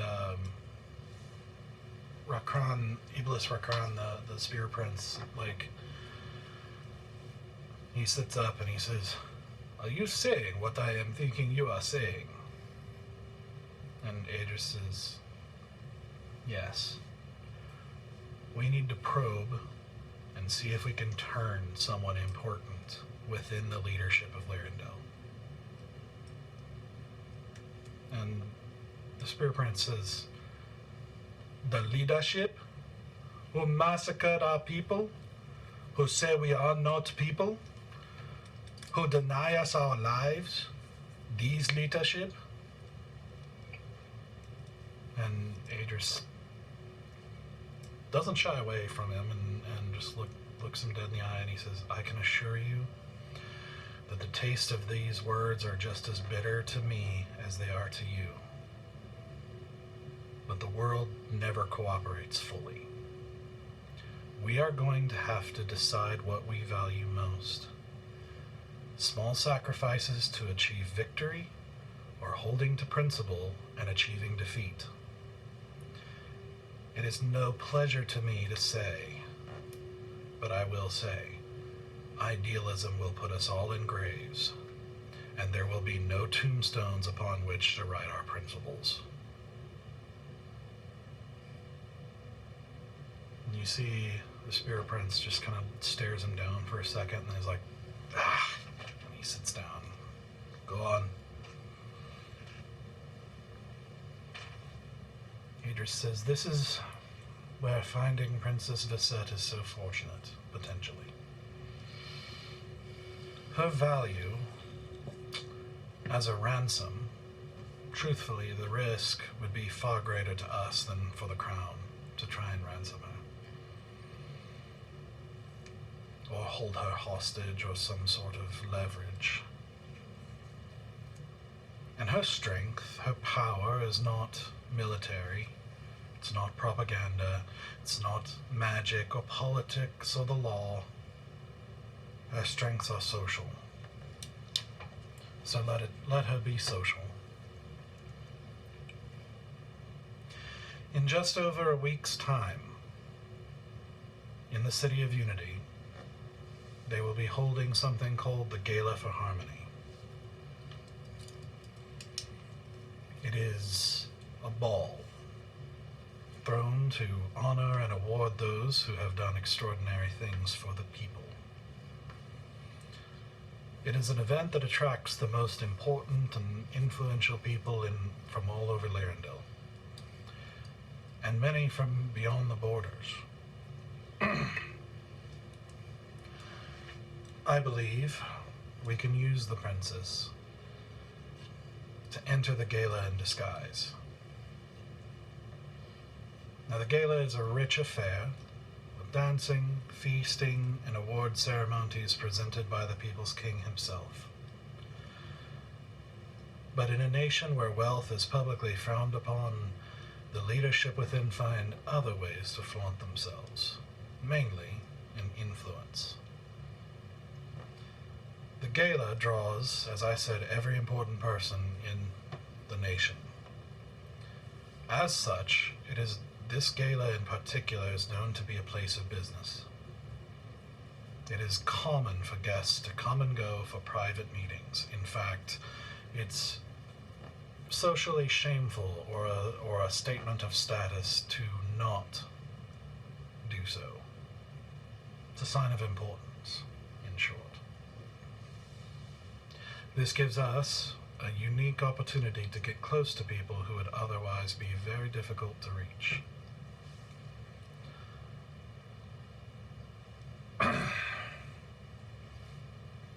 And here's where the risk comes in. I propose that we use this opportunity to converse with or meet with certain select individuals of importance, individuals powerful enough to divide this house if they turned, to conversationally probe them, to see if there's any opportunity to turn one. And if, by the end of the gala or thereabouts, we cannot successfully turn one of them, we kill one of them. And you see for a moment there is just silence in the room as that sinks in. Bridgian finally leans forward and says, "What? Kill them? And just leave the most dangerous city in Lyrandil? From the most dangerous castle within it? Just like that?" And Enthress kind of shares a look with her and just says, "No. We won't have the months of planning it would take to maximize our chances with a high-profile assassination. If it comes to that, it is going to be extraordinarily difficult for anyone who goes to get out alive. And anyone we sent would need to know the risk.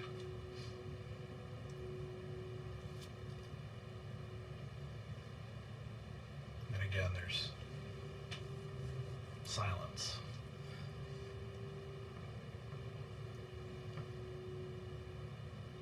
Would anyone speak?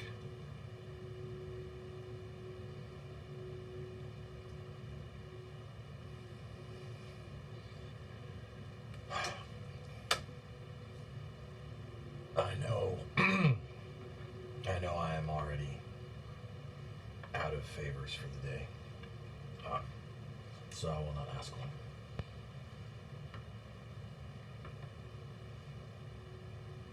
I feel we may be able to help volunteer for this, but I would like to confirm it with my folks. But my question is, if we take the risk and chance of escape is so low, why would we only assassinate one?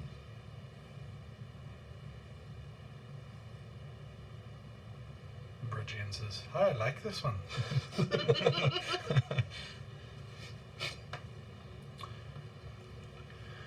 Considering you know action in Lyrandil is risky, even in villages. The city of Unity is an entire city that is a fortress. In the castle, the Hall of Heroes is one of the most well-guarded places in Erithea. It is going to be very difficult. There will be powerful people there, and there will be... We don't know. We don't know who's going to be there, but it's going to be extraordinarily difficult for anyone to escape. If you could kill more than one, well, I don't think anyone here would object to that. But my guess is you're going to have to use whatever opportunity you can to kill one of them, and probably won't get a chance at a second.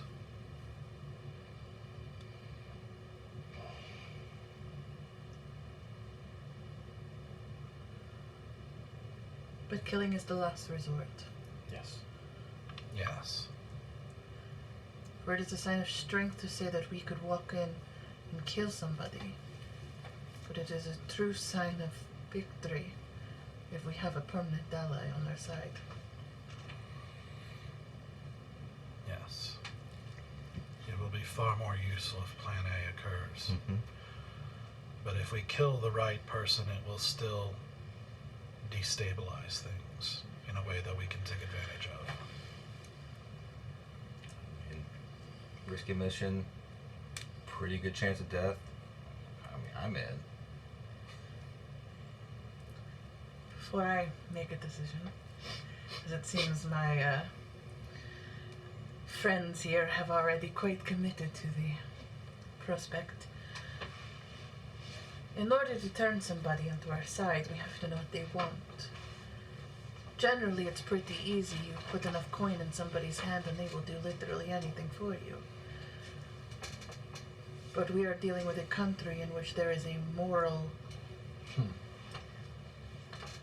unease about wealth. Even though I'm sure they all want it, they can't be seen wanting it. And you can't just bribe them into doing something. We have to know what each of these people individually truly want, and really make it worth their while. And though we have the princess here who could probably help inform us of a lot of that information, I imagine there must be additional information that you have collected over time on these individuals. Critical information for the success of our mission, should we accept. I can give you what I have. But the truth is, there's so much operating at the levels they do within this particular government means they have to hide even from each other.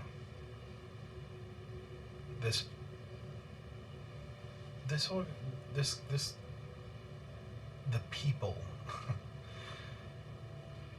are every bit as ambitious and power-hungry and backstabbing and untrustworthy, politically maneuvering around and through each other as much as any government that has ever existed in the history of mankind.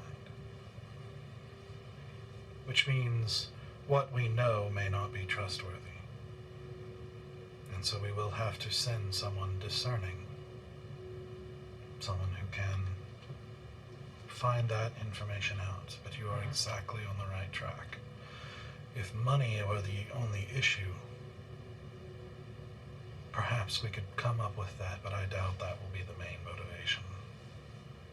You will have to find out what someone wants and if they want it more. If we can give it to them and if they want it more, then what they have. And I imagine, too, you have a short list of those ideal candidates. I do. And a hierarchy of which one would be the most advantageous, yes. Of a sort. There are several of which I think would hold enough influence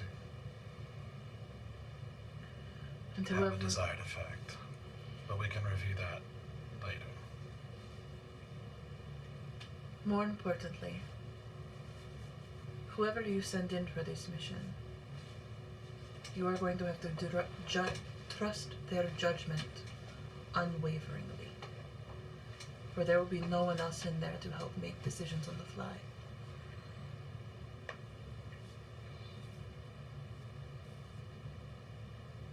Which is also why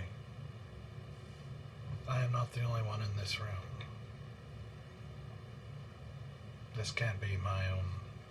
This could risk everything.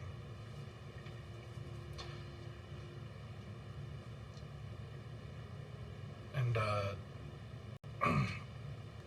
Bridgian again says, well, is there anyone else that could go? I mean, who could go? And Adris says, well,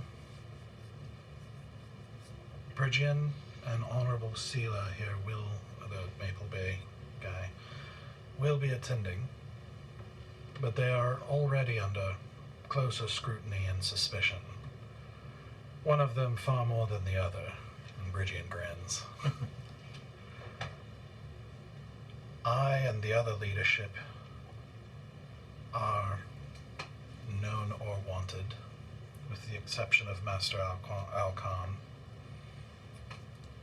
which he will hear with no disrespect me saying that this sort of mission is not his strength. And you see Alcon just... At least he's self-aware enough to know.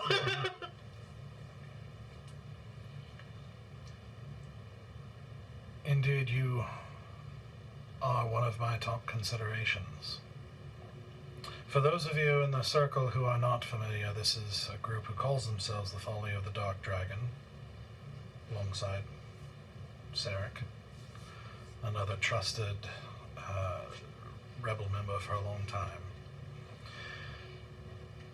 They've demonstrated themselves unusually competent and have already succeeded in 3 high-profile, high-priority missions for our movement. Trust is a hard thing for me to say for anyone, but they have earned my confidence. And I know some of their companions outside of Lyrindel. And they would not be here if they were not capable.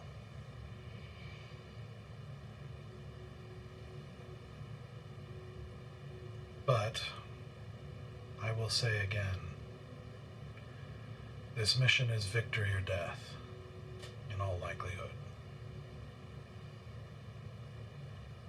And if you die, you take as many as you can, but you make sure you take at least one on this list.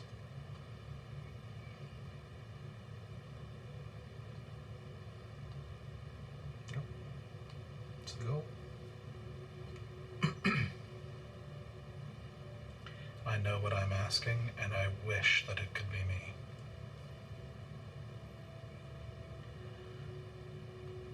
That That is why you are going to give us every advantage we can before we arrive. Every drop of information that has ever been acquired, whether it is rumor or fact, we will have to discern when we walk in. But we will leverage any information and any resource that is available.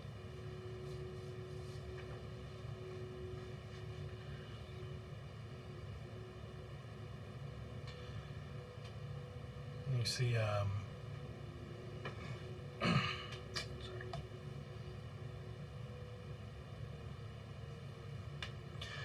Calidris finally speaks up and she says, "Well, I suppose we're leaving out one important piece of information for this plan. The trustworthiness of the princess to help us."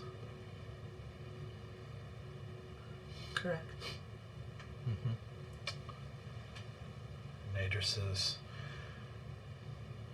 "I do have someone returning shortly whose judgment of such things I trust."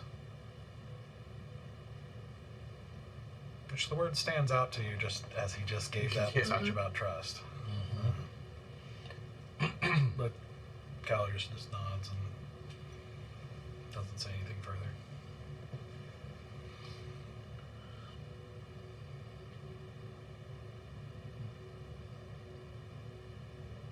We will need, if this is the plan we agree to, we will need to move fast.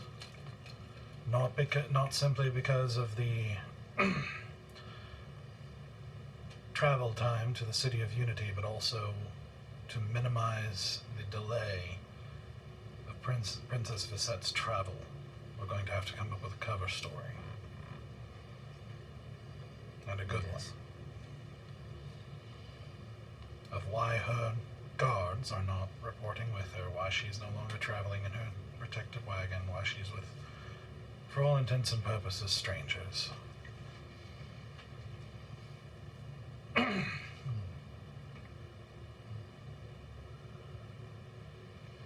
Sometimes a bit of the truth is more potent than any fiction. It is known where she was.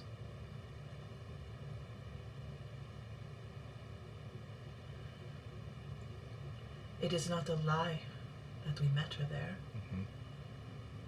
She was intercepted. Nor is it a lie that we were friendly with her while we were there. And it is an easy story to maintain when it is not the lies, but the truth. The details of why her entourage are not with her will need to be adjusted, and we'll need to consider those very carefully, but the origins of our relationship do not have to be fiction.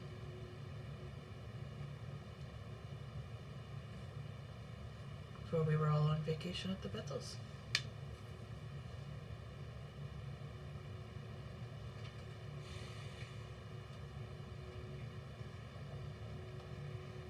Which gets a few curious looks from some of the other people in that circle. Not familiar with those circumstances.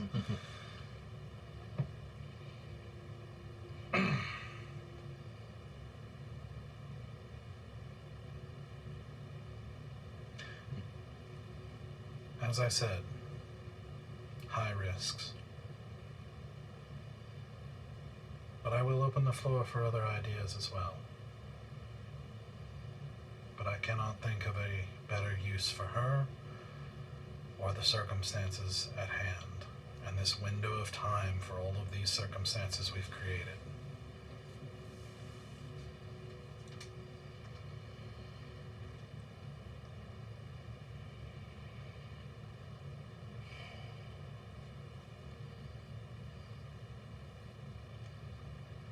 I can't think of a better plan. I'm good with it. I think we need to work our cover story, but we'll have time to do that on the road. I think it'll also help to have minds that are more attuned to this country, to be able to help us navigate social nuances.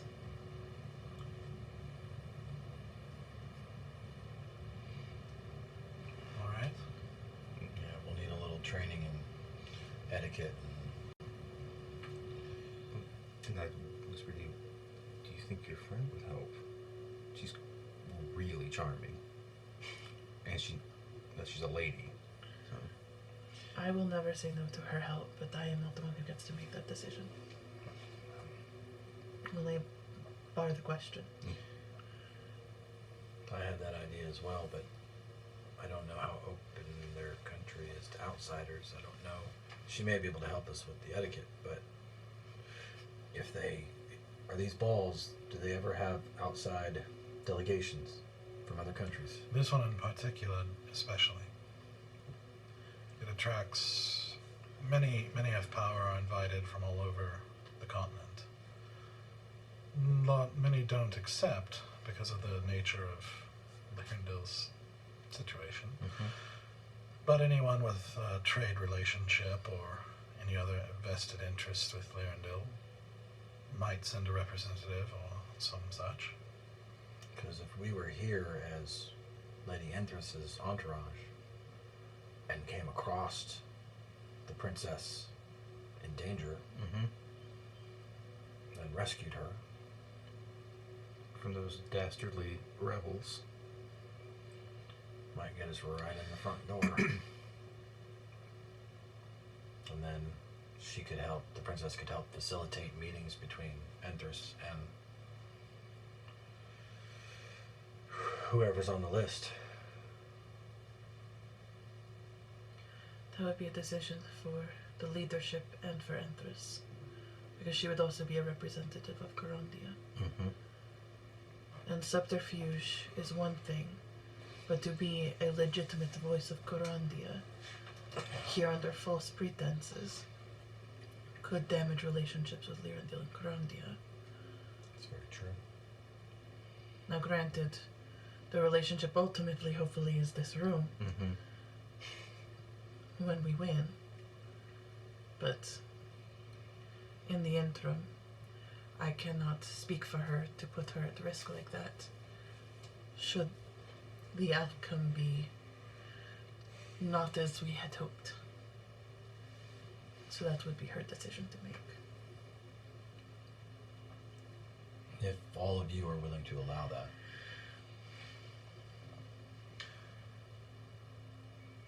He turns to the circle and says, "We're speaking of an outsider who they have endorsed. Not a member of the rebellion, not even from Lyrandil. But again, I have someone with an excellent judge of character coming, who will also examine her. But if she is of these upper echelons of Corondia, then she may be useful in this particular context." It is an option to leave on the table, but again, I will not pressure her to make that decision.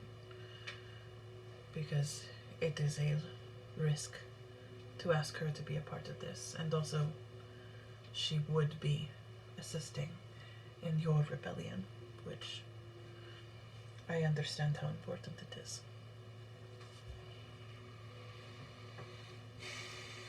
Then first things first, I'm a realist. is this the plan? I don't have a better one, Yeah, I think so. unless you have a better one. I've already told you I don't. That was his plan. I understand that his plan was our plan, but I also am just subtly asking the DM if there are alternatives we have not considered. There's more alternatives you could suggest if Yeah. you Are smart to come I up am with not so smart at these things. I know that I'm playing a character that's supposed to be smart at these things, but it's more aspirational than a real skill I, Terra, possess. So is my hopes and dreams.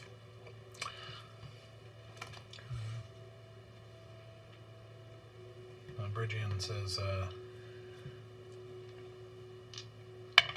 well, I've trusted you since we were kids, so even when you got us into trouble, I'm with you. And he says, thank you. And Talon says, I trust you, Aegis. And Lenora says, as do I. And Calidus just nods, and so does Alcon. Drael says, I'm thinking we should start with the killing. But whatever you like. I could get out of there. Maybe not. They're not so weak as this one.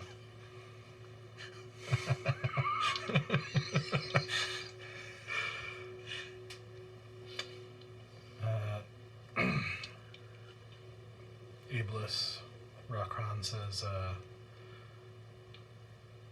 if this is the will, I will go with it. And then Maruvian Sela says,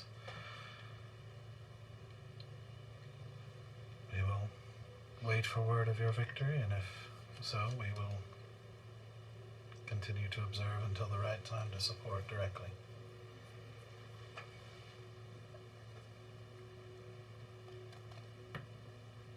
Nader says, all right.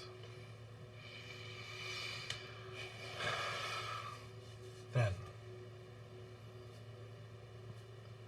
shall we bring in your friend? Let's do it. Oh, I thought you wanted to have your friend vet her tomorrow. Well, if she's not interested, it's irrelevant. And I'm not sure when my friend will arrive. True. Swear in then. Yep. All right. He turns and disappears for a minute as a few kind of soft talking starts taking up between the very solemn, very serious, like the weight of this mission, this decision, kind of weighing on them.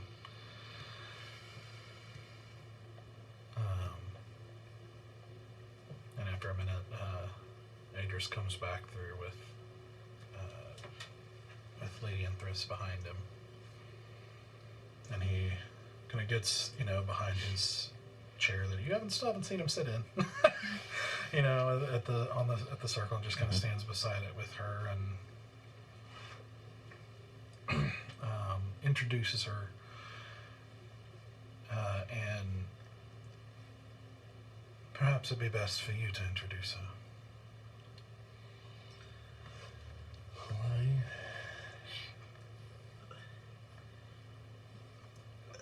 What do you want me to say? This is her. This is she. This is Lady Enthress, governess from Corania, and dear friend to our group here. She is a wonderful and intelligent person who I would put the fate of my life in her hands. And so, if you're all willing to do the same, Lady Enthress, we have a proposition for you.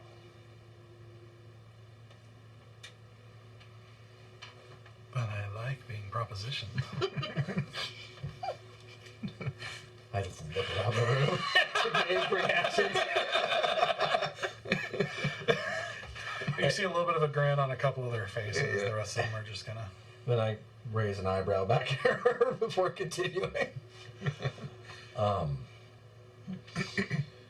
Well, we need to do some, what's the word?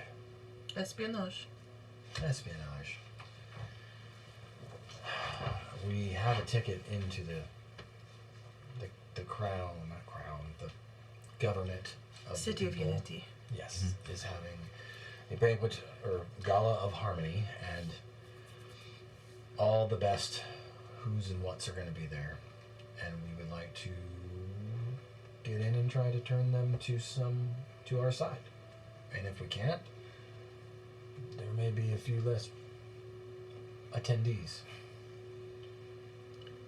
But this is a mission that potentially does not have an extraction, should things go wrong. So we would be responsible for our own extraction. High risk. The details being that, as you were an official representative of your not only home within Kurandia, but within the Kurandian government as a whole, you would be an ideal person to attend such an event. The movers and shakers love to shake and move with those outside of Lyrindil to continue to perpetuate their own importance. Obviously, a lot of cover stories would have to be made. Lots of false identities would have to be created in order to justify our own existence in such a space. And one option would be to tie our story to yours, a form of legitimacy. But it puts you at risk should anything go wrong if we are tied to you in any way. Or to have you as a free agent within this system, this entire rebellion would be putting their trust in you. We understand that you have arrived for very different reasons and are not beholden to this cause. Therefore, your choice to participate is entirely yours and yours alone. But you know your value very much in such situations as these. And you know how valuable and how skilled you are in the art of conversation. An asset that does not come across often. She's always so flattering. She is. While she was saying all that, I opened my book. So only she can hear it. So only Lady Enthress can hear it. Okay. Because I can just write her a message into her head. And I'm just going to go, I know this is a big ask. But hey, if you've toppled one kingdom, you can do it again. And I figure it's a two-bird, one-stone situation, and we may be able to get information about Enwick while attending the gala. I just don't want everyone else to hear that. That's fair. So that's why I read it. But the decision is yours and yours alone.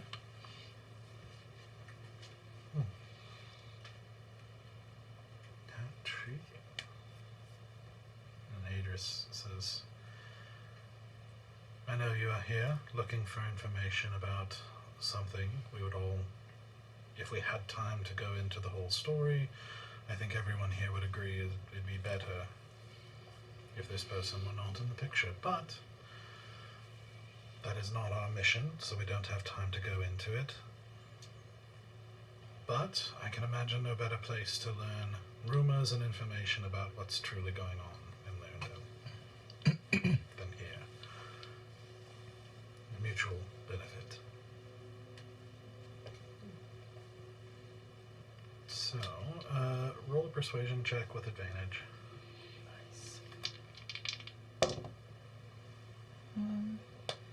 That is going to be a persuasion is plus 12, so that's going to be a 25. Okay. And this is.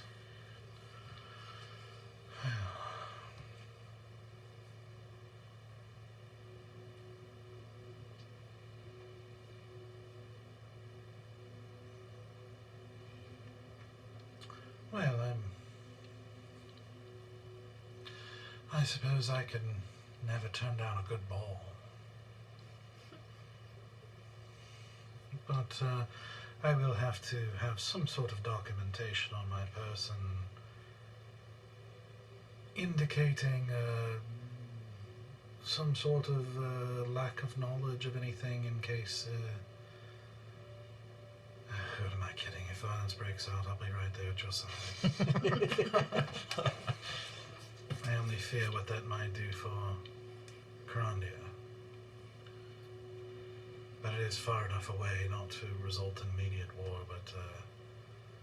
and Carandia has not been fond of dealings with Lyrindil lately, so... And hopefully, if things go well, who you deal with moving forward when Lyrindil are the people in this room. Mm-hmm.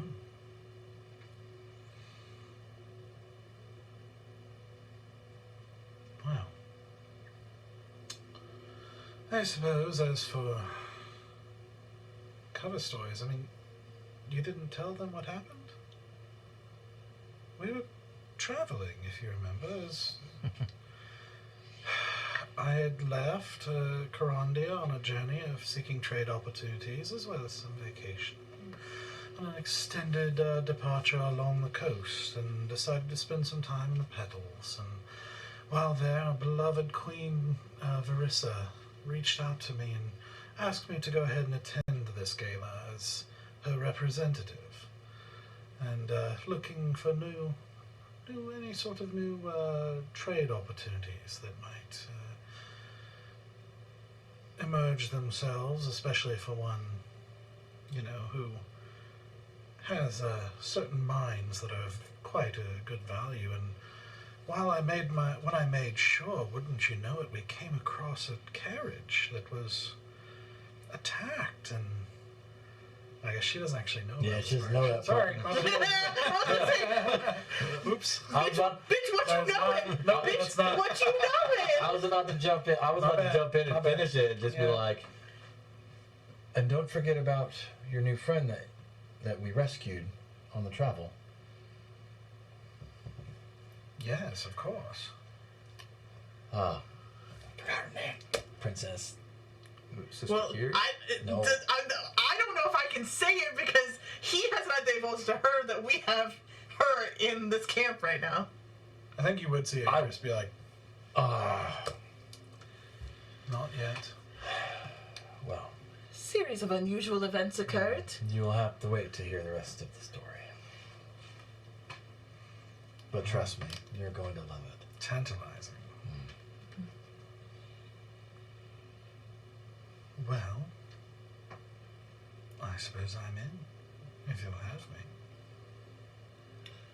Always. Yeah. No one else would rather have her back. Idris says, we'll be discussing it among the leadership and probably have some more questions for you before we give the go-ahead, but thank you for your willingness. And Enthress says, well, I'm happy to have interactions with such interesting people. Shall I go now? Idris says, yes. We'll talk to you shortly. So she walks back out. And he says, all right then. I think we will break for the time being. We will wait for my friend's arrival, and we will reconvene later. The leadership will reconvene at different points throughout the day as well for other matters, but you all leave in the morning, Okay. but we will speak before then and for more plans. All right. Sounds good.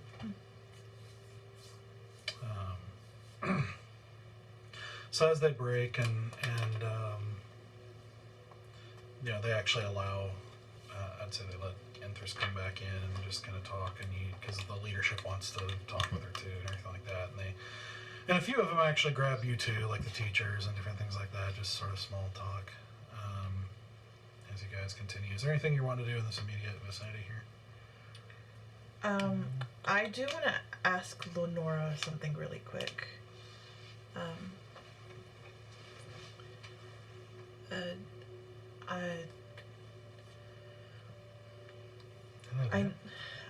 I know that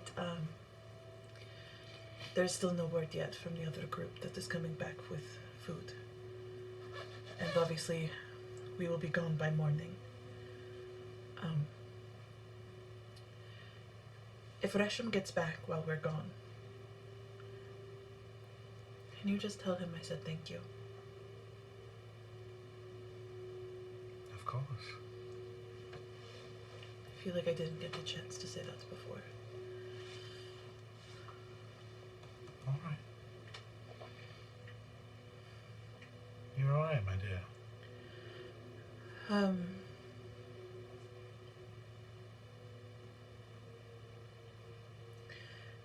Yes.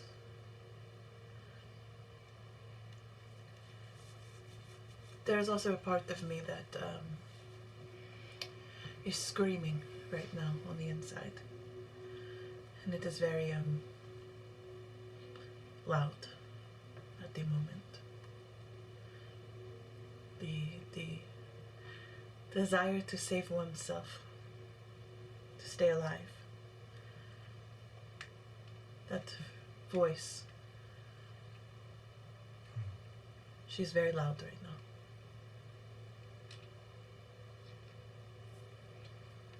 It's not a light thing to sacrifice oneself. It's one of the most noble things you can do.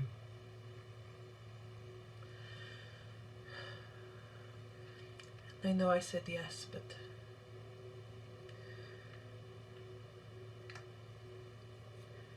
to hear it, to know it, to feel it, they're all very different things.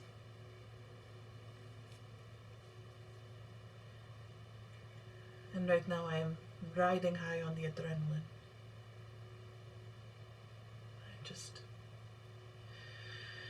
I fear when the adrenaline comes down.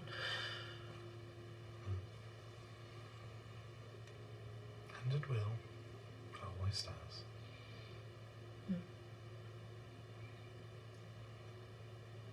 But I find that in the times when I struggle with the difficult tasks ahead of us, who you have around you is what's important. We make each other noble.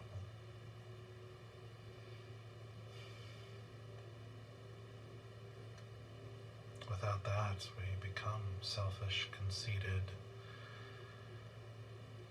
creatures shrinking into themselves and becoming something not even recognizable.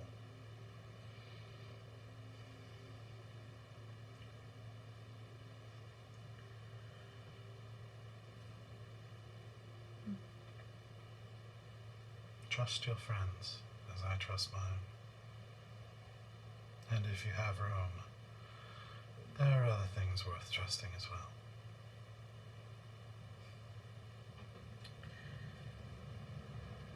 My faith has long stood in the company that I keep. Well, that's a start. And I if didn't... you like, later today you can meditate with me. I am not particularly good at staying still. Which is perhaps why you need it the most. I will consider these things. I would probably also ask a little bit of your assistance for some herbal assistance, specifically on potentially concocting a short-term sedative that could be consumed in a tea. Should I need to it. That, or if there's any way to inhale a sedative. Well, I imagine Saber would be the person to talk to about that. I wanted to ask your permission before addressing her. I wasn't sure where she was on her... She's doing better. Okay. I just didn't want to bombard her. She'll be alright. She's doing better. Then I will ask her for some... I appreciate your care. It's more of an awkwardness than a care, but I appreciate you thinking that care was the forefront. Well, awkwardly caring is better than not. I will trust you in that regard. Thank you for your time. I might also leave something with you come morning before we leave. A letter. All right. Thank you. Just go away and write a letter to Russia. So, as you know, as this is happening, and you guys are talking,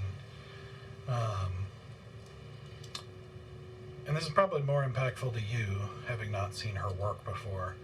But like as you see, you know, Enthress is getting a lot of curiosity from the different, even the suspicious instructors and things like that. You are seeing them. You can see it on their faces that they're like slowly kind of getting pulled in to this sort of whirlpool of charm that is Lady Enthress, that she is just making them like her. It's like, you know, it's impressive. Yeah, it's like a force. Charisma. Yeah. Just sitting back, standing around watching it, because I'm curious about her.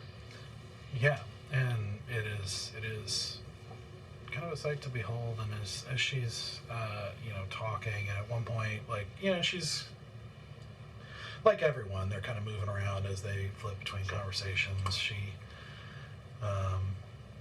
you know, finds herself talking to some people, standing next to you, Stoic, as you guys are talking. And Stoic, as there's just some laughter and some commotion and things like that, Stoic, you're just kind of like probably zoned out, I'm guessing. You're like wishing you were gone. You know, I'm kind of like in that moment, and you suddenly feel like her hand grip your arm, which is a lot stronger grip than you anticipated. Sure. Her having. And you like look over kind of confused, and she is like frozen in place looking at the entrance to the tent. And you see like this weird play of emotions as your eyes follow to the front of the tent, where you see Alanya walking in. Oh. And she says, "Stoic, that's her."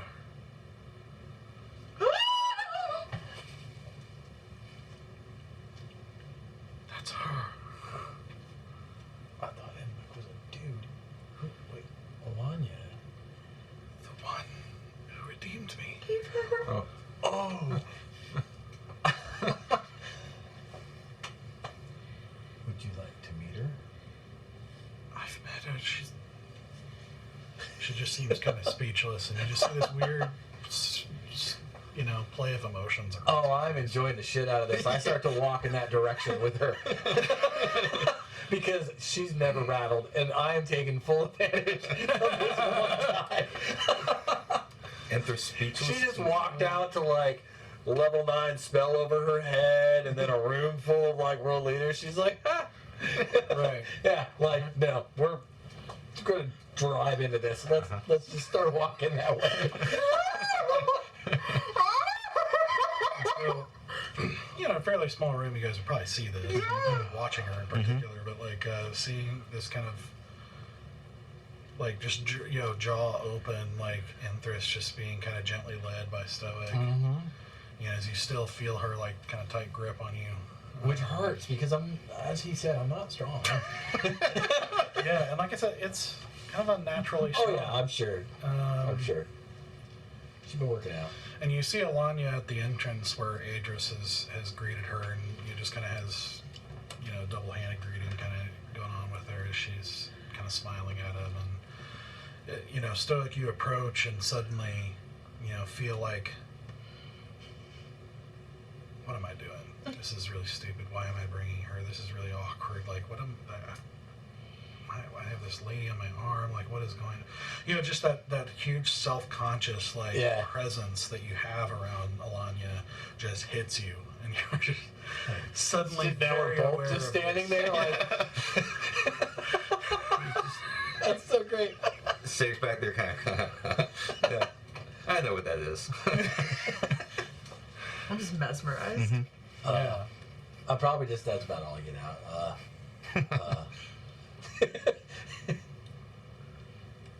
And you see as you guys stand there, you know, Lanya finishes with Adris and turns, and she sees Enthress, And you just kind of see her head tilt a little bit, and she's like, "Well, hello, my child. Surprised to see you here." And Enthress is just like, "Yes."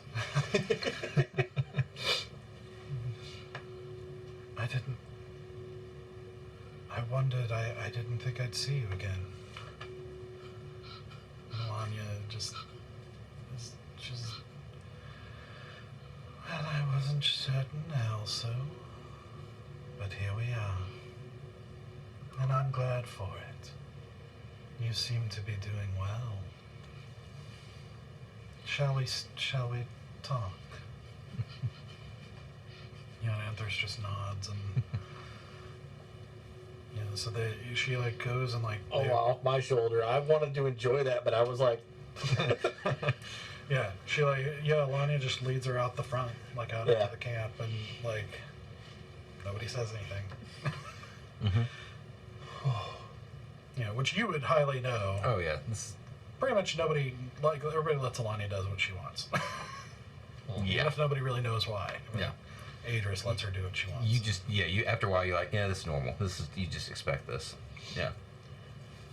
I'm just gonna like peek my head out the like door just a little bit, just to watch them walk away, and then turn to Stoke and be like, "What the fuck was that?" I guess that's who gave her part of her humanity back. Alanya gave back? Yes. Enthress lost her mind, was totally jaw-dropped, shocked, and so I wanted to take advantage of it, and I thought I would walk her over. It got very awkward very fast for me. Sure, it's Alanya. Yeah. So, but I think this bodes well for both parties.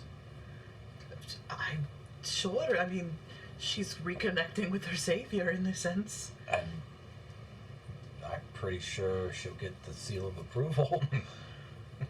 One can hope. Yeah, Alanya's word carries a lot of weight. A lot.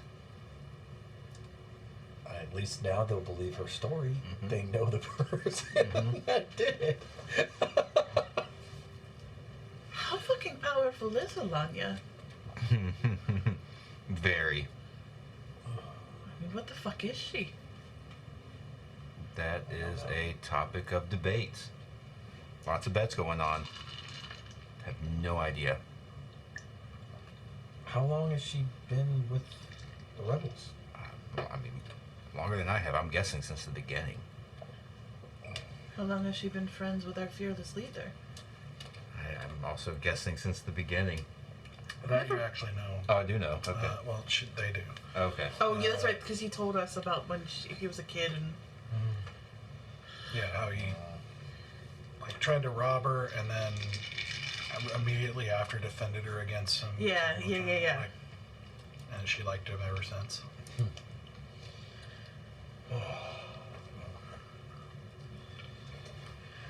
Like I said, this bodes well.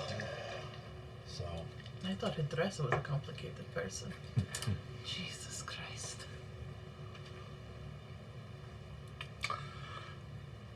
And I would go ahead and say, you would probably, now that you're thinking this through and this is clicking, you're probably putting two together. You've never seen her carry anything or have anything.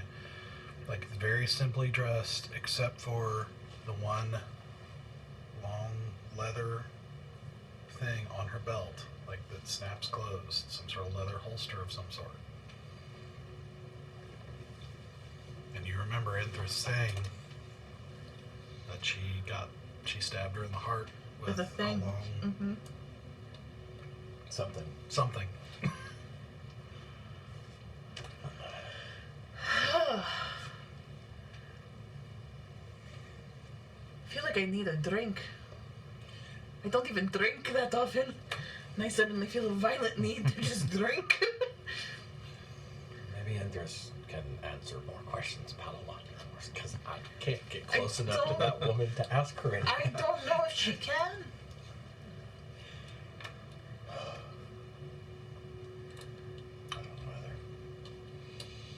I hope they're having a good conversation. Probably pretty one-sided. Some, Yeah. Most some of ums the and ahs. And Most of the time it is. Watching Aegis with Alanya, is there actual conversation, or is Aegis kind of in that awe-inspired state as well? No. Okay. Idris is deferential, but not like shaken or anything. But Not like, awkward. They seem to be friends. Yeah. Okay. But he is also respectful. Like it's like a Yeah, as I said, Enthress is the only one that I've ever seen actually like get more than 3 words out with her. Whole words. I got a few words out. You got a few words out? I mean, Yeah, I usually granted, don't. my awkwardness is a state of being, so I've had more practice living in it. Mhm. But even still, it is overwhelming. She carries a weight about her. Yes. And she carries a power about her. Uh-huh. Fuck. Well, this was a fun way to spend our day so far.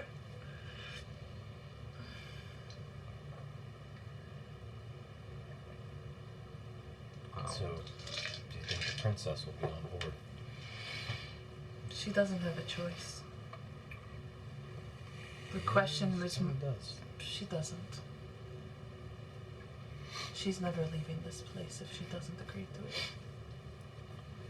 Not alive. Yeah, but we're gonna be. I didn't say she wouldn't agree to it. Like, I mean, she can say she does, but there's a difference between execution and saying it. So you question her ability to pull it off? That and will she stick to it? Mm-hmm. Well, Alanya will be the judge of whether or not she speaks truth. Whether she can do it, I don't know. I guess we'll soon find out. Yeah. This is a big play. Like, Idris is pulling out a wild card here in hopes of seeing it work.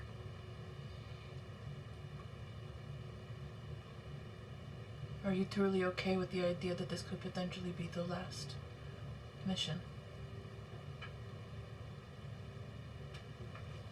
Well, yeah, because then when we succeed, it's over. You know what I mean. You think we're gonna die? I don't think we are going to succeed or fail, but both can be true right now. I'm trying to be pragmatic here, a realist. Trying to be honest with myself. It is very difficult. You know the deceptions I wield. Right here. Look,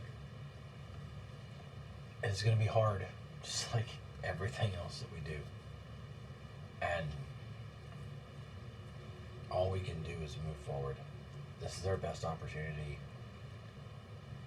but I don't want to take it. Everyone who can answer the questions that we've had since we got here are going to be in that room. And we're going to have to stay focused, and I'm really hoping with Lady Enthress on our side, we'll be able to talk some of them into swaying to our faction. We only need one. Mm-hmm. We should not get greedy about it. No, if we get one, then Walk away. Done. well, we can spend the rest of the time trying to find out if they've heard about Edwick being here or about the Black Fire. Like, we have other things. The thing is, if the Dark Fire is being held by the Crown, Mhm. to ask about it puts a big target on us. We need to be very subtle about how we ask questions and who we ask them to. I agree. We're going to do a lot of listening. Some sitting at the bar kind of thing that we used to do. Yes. People love to talk when they're a little bit drunk and when they feel like there is nobody who can harm them. Mm-hmm. So we must encourage the confidence and keep the lubrication flowing.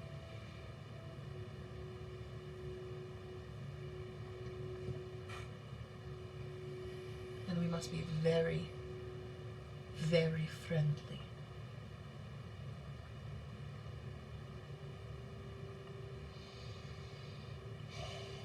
Which means we are going to have to do a lot of moral adjusting in that way. Mm-hmm. What kind of friendly? Like, and I turn my face to look like Chip. This kind of friendly? Or, and then I make myself look like Enthress. This kind of friendly? Or, I'm trying to think who else I can make myself look like. No, that's about it. Or just me, silent, friendly. Perhaps more outwardly friendly than our usual states. Whether you want to be friendly or friendly, that is your comfort. I will not force you to make that kind of decision. Well, I didn't mean that way. I more meant,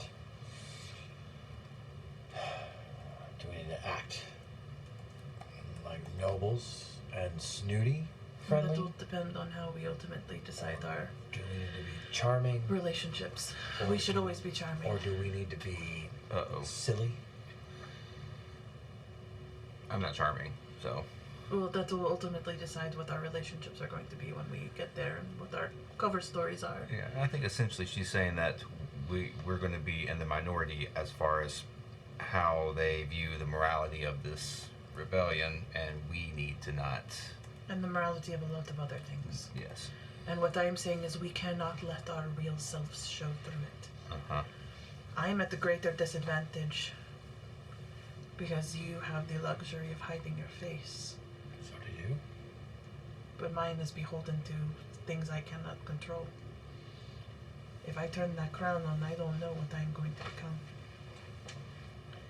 I don't have really time to prepare it. Yeah, I understand. How does that last? For 24 hours. Okay. After I take a rest, it resets again. That could be enough time. I think so. Yeah. I either can wear the crown or I can wear it disguised, but it becomes a challenge. And I swore a long time ago I would never saw these things off. No. No reason to. There's plenty of reason to. And I've seen plenty of tieflings do it. No. To try to survive outside the Tirada. Don't lose your horns. No. Be fine. I mean, I'm in a country that hates what I look like. And hates what I represent. And hates who I am. but we're from Karandia. And Sure. we will be on this mission as well. Sure, but you cannot hide these horns. These horns are a symbol. It's To more this the purple country. that I'm worried about than your horns, to be honest. Oh, believe me, I am not walking into any place purple. I have more than enough makeup to cover it. It's up to you. Thing where you were changing your face, can you do that to other people? I can Just on yourself. Got it. Yep. And even then, it's not that potent. It's a lot of reapplication and Mm-hmm. hoping people are too drunk to notice the details. Or that they don't have other means of seeing right through it. Or they don't bump me. Yeah. Yeah, it's not the best. A lot of things that could go wrong. Yeah. Got it.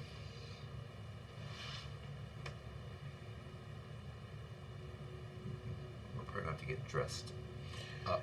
I for was this. already thinking about that, and Yeah. I don't want to disrobe in case things go south. I was going to try and talk to the armorer and see if they can take what I'm currently wearing and make it look as noble as they can, or plain. I mean, we're leaving. As they can, I think don't in the know. morning. I think it might be better to ask Enthress. She has a grand supply of resources of these aesthetic type.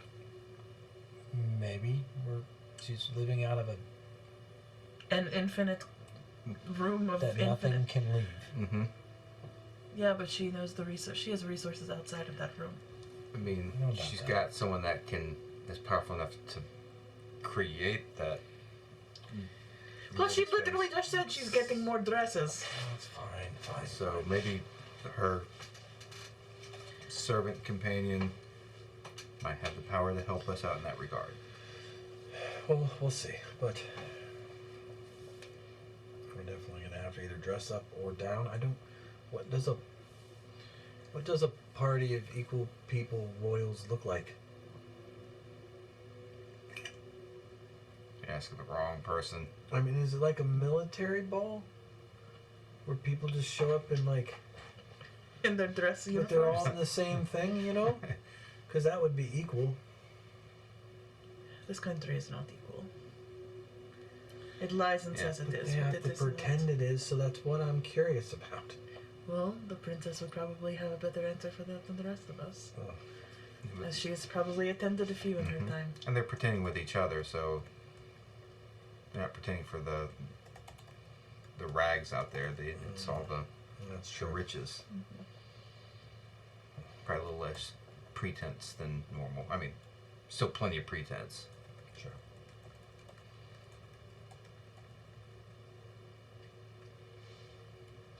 Well, They've been gone for a long time.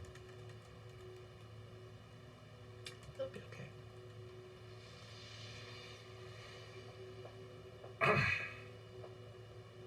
It's weird. So as you continue chatting, even though it feels like it, they actually weren't gone all that long. Maybe 20 minutes or so. Okay. And then they come back, and you see them re-enter. And they walk over to Enthress, over to Adris, and who's talking to Lenora. And you just kind of barely hear Lanya say, "You need not worry about this one." Shall I speak to this princess? Adris just nods, and she follows him out the back. So, pull stoic and walk up to Enthress. Put a hand on her arm. How was that?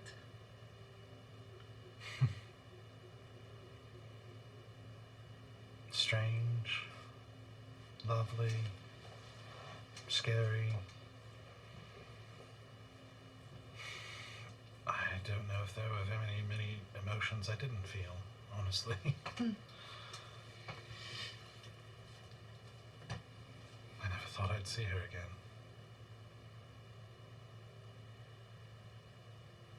It's been a very strange day.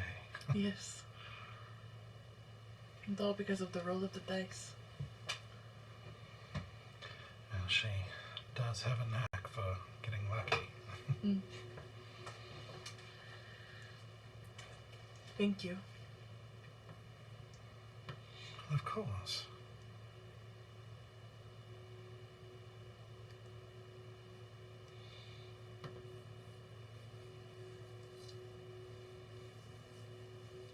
Sorry, I guess it just means a lot that she sees what I am and what I've done since then and still approves of me. I understand.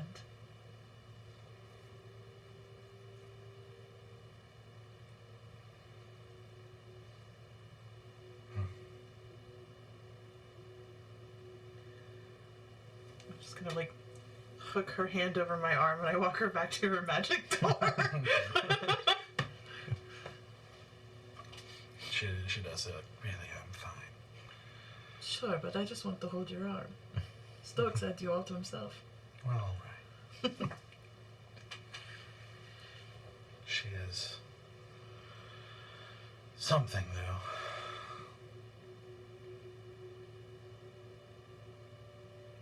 And, our mutual friend told me there was someone else like me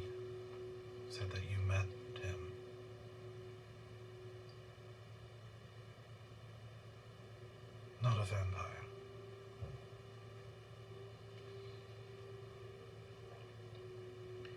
I don't understand. I'm sorry. She said there was an artificer that was much like me. Who is she talking about? Who is she talking about? I'm going through my head. I have no idea. My Rolodex is very big. Whoever wants, you can make a history check. Please, someone. Oh, I'm not good at history. Well, not Sarek, I guess, because he wouldn't know. Okay. I have a +2 for history. Well, I guess you're the only one in this conversation, so Yeah. history check. Hey. Hey, dirty 20. What's my brain doing? Yeah. You met an artificer with a very strange story in Lorethel. You're going to have to give me more information. My brain truly Yeah, I'm like- cannot put 2 and 2 together right now. Artifice. At, right before you met Enduriel. In the other dimension. Oh, the Oh my gosh. That was. Holder. Mm-hmm. He's an artificer. That's what he is. Because he makes shit. What's his name again? It's like Octagon. Orthocris. Orthocris. Yeah. I just remember. I've not heard in a yeah, while. Yeah, I was like, oh man, and even that, our interaction with him was so short. It's like Arcthurian and Yeah. yeah. That, like, the fact he was Beholder was the only thing that. Right, right. Yeah. Yeah. Because we were all kind of freaking out. Yeah. Yes. I am with you in this conversation. Yes. Yes. We've come across some other unique individuals. Without having met him yet, I don't know for certain, but it sounds like we have a similar story. Interesting. Yes. Because he did have to go through a bit of a painful resurrection of sorts. Do you think that you have the same benefactor? Yes. Okay, well, That's the story. You're also not there. Oh, fuck. Fair point. She walked back outside. He also had to get his soul kind of like back to him. Yeah, but I just didn't know if it was her that did Well, it. like I said, I've not met him, so I haven't heard his story, really, but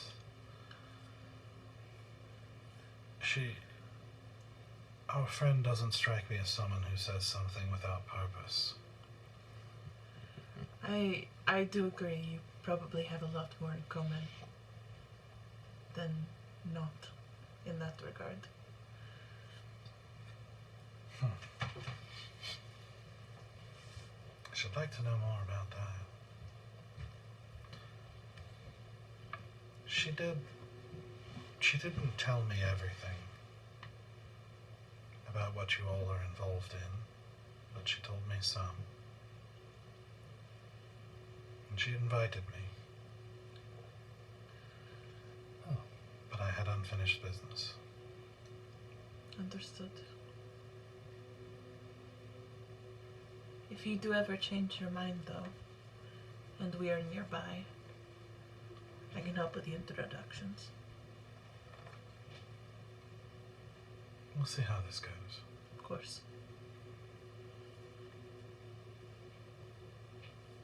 Something like that takes focus that I couldn't give it. You're telling me. It is hard to stay on track. Even when you do feel like you have a sense of purpose finally. I want to do everything. Be everywhere. Know everything. I know the feeling.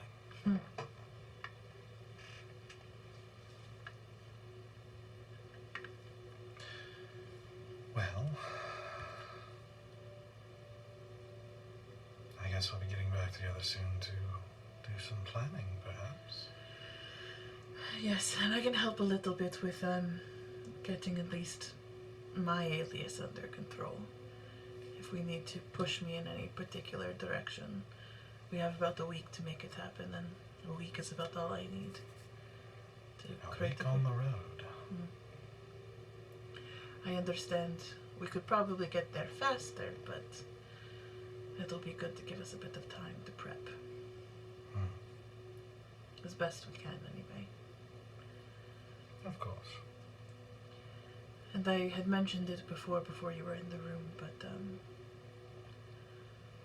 and I know that you are savvy enough to know this probably better than me. But this is a room that is not going to be persuaded by money, or perceived power via money. It is going to be the subtle art of the deep needs and wants that no one ever says out loud. And finding those little kernels inside and exploiting them, twisting them for our benefit. Well, didn't I tell you? My family's always been really good at mining. My people are good at... If you understand how these things work, you understand that even money is rarely what people really want. I am good at the words. I am not always good at the insights. I'm not very good at understanding what people actually want. I know what I want from them. And it often clouds the way in which I handle myself. I am not so good at speaking to what they want and making that real, even if it is only an illusion. Well, I suppose it's good we're together. Yes, though I feel that you are probably better at all of it than I am. I mean, I know you're better at all of it than I am. Oh, hardly. We all have our strengths. You also know mine came at great cost. You do. But we won't be alone. I'm not going anywhere without our little bird. Thank you for taking such good care of her, too. Oh, she's a delight. She How is. could I not? Even if I'm not the monk she'd rather be traveling with. I would rather be traveling with him, too. Wouldn't we all?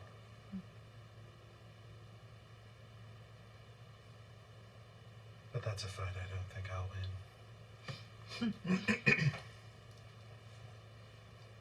But that's all right. Who knows? She does have a knack for getting lucky. Perhaps we'll find something about it. Perhaps we'll just stumble into the information.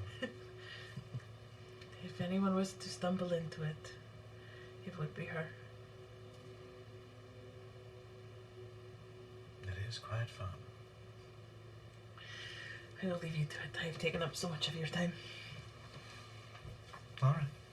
See you soon. I do. Do you have a pretty dress? I do want to wear a pretty dress. Well, I imagine if we hurry, then there will be tailors in the city that can move pretty quickly with the right incentive. I don't get to look pretty very often. I'd like to do that. I'm sure we can find something. Okay. Alright, I'll leave you to it. Bye. Oh, you actually said bye in a conversation instead of like, all right. Yep. Give me. Character growth. I just want pretty dresses. Anything else you guys would like to accomplish in the immediate? I am going to find Adris. Yeah, I'm gonna do that one. Still in the tent talking with people. Yeah, because Are you pulling him aside, or is he? Yeah, because the other night when he said that I don't remember how I phrased it, but basically, like, there's something different about you, and we need to talk about that later. Oh. Yeah, I was going to go ahead and pull him aside because we're going to be gone tomorrow, and maybe not coming back. And later could maybe, later may Yeah. never come. Yeah, We have a lot of those. yeah, we do. We'll put a pin in that. We'll come back to it. Yeah. Idris, you got a minute? Yes. All right, just going to pull him Rarely. off. Rarely. Yeah. Is it the other night you mentioned that you sensed something different about me, something off, or however? I don't remember how you phrased it, but Well, I could be wrong, but I have known you for a time now. yeah, you're not exactly wrong. During the course of our journey to Alraka, ran into a spot of trouble, and out in the middle of the ocean. And I don't remember the details. That's part of the problem. But I believe that I struck a deal with a hag or some kind of magical creature to get us out of that tight spot. And it seems that I probably gave up, I don't know, memories or something like that.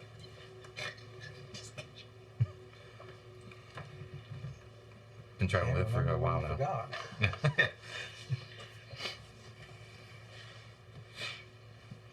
And look, I don't know. I know you and Alanya go way back, and you probably know her deal. I'm too scared to ask her, and that's probably why I'm coming to you instead of going to her. But do you think there's something that she could do? She's got power beyond measure. This is not. What have you tried so far? I believe Zenoa actually tried to do some spell on me. Maybe a restoration spell. I don't remember. Did Zenoa actually tell me the hag spoke to her? I don't. Okay. Apparently the hag or creature kind of told her that would be a bad idea. It drew its attention. It drew its attention. Then no. Absolutely not. Got it. We cannot draw attention to Alanya while she's here. Noted. Least of all to something like that. No, it's fair. But in the hypothetical sense, this is it something she could do after? I'm not concerned about it right now, but more The truth is, I don't know. Okay. A willing deal with a fae is very powerful. Mm-hmm. I'm finding that out. I need to let him die for you. That's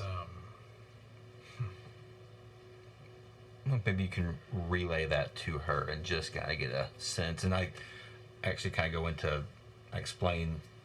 I'm guessing I remember what she looks like and how, like, the details of that particular situation, even though I don't remember the details of the deal itself. yeah, for the most part. Yeah. So I kind of go into a little more detail about how the ship was sinking. There's a big turtle in the middle of the ocean, and she was living on the turtle. And from what I remember from the physical description, and say, if she knows anything.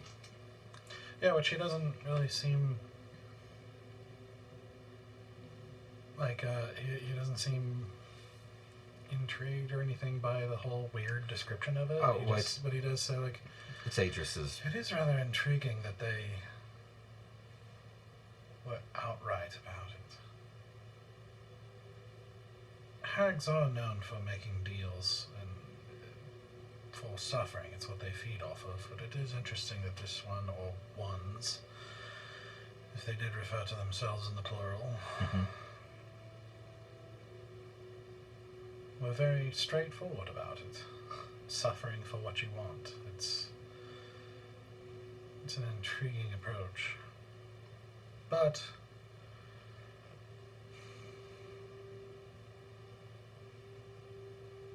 that's a tough nut to crack.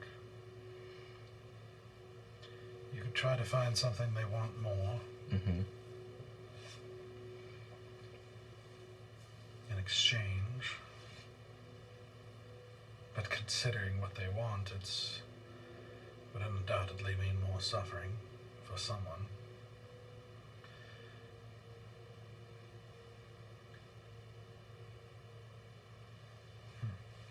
I'm not willing to do that. And I hate to be the bearer of bad news, but the fact that you haven't experienced any effects yet means very little. It just means you haven't seen it yet. But they Yeah. don't make those deals without cashing in. Yeah, I trust you enough that you wouldn't have jeopardized the rebellion. No, I haven't gotten any sense that that's going to be an issue. I mean, I think it does make it a little hard to trust some of my thoughts and maybe even feelings towards not the rebellion, but just in general, because I don't know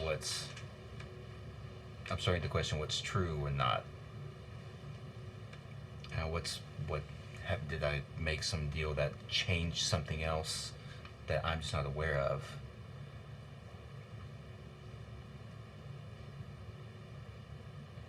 And I don't know. It seems that any type of tampering kind of draws her attention, and I'm not willing to do that. Yeah, Fae tend not to like people who renege on bargains. Yeah. Um, I'm just curious what I'm missing, what I don't know. I don't know, but you gave it up willingly. I You did. apparently thought it was worth the price. And probably. And we're fortunate enough to apparently have known at the beginning what the price was. Yeah. But at the same time, they are deceptive creatures, so who knows? Well, I wanted you to know, and also was kind of curious what Alanya might know as well. But since we were heading out tomorrow for something that may be the end, I'll go ahead and ask. But if we survive this, maybe we can figure out something later.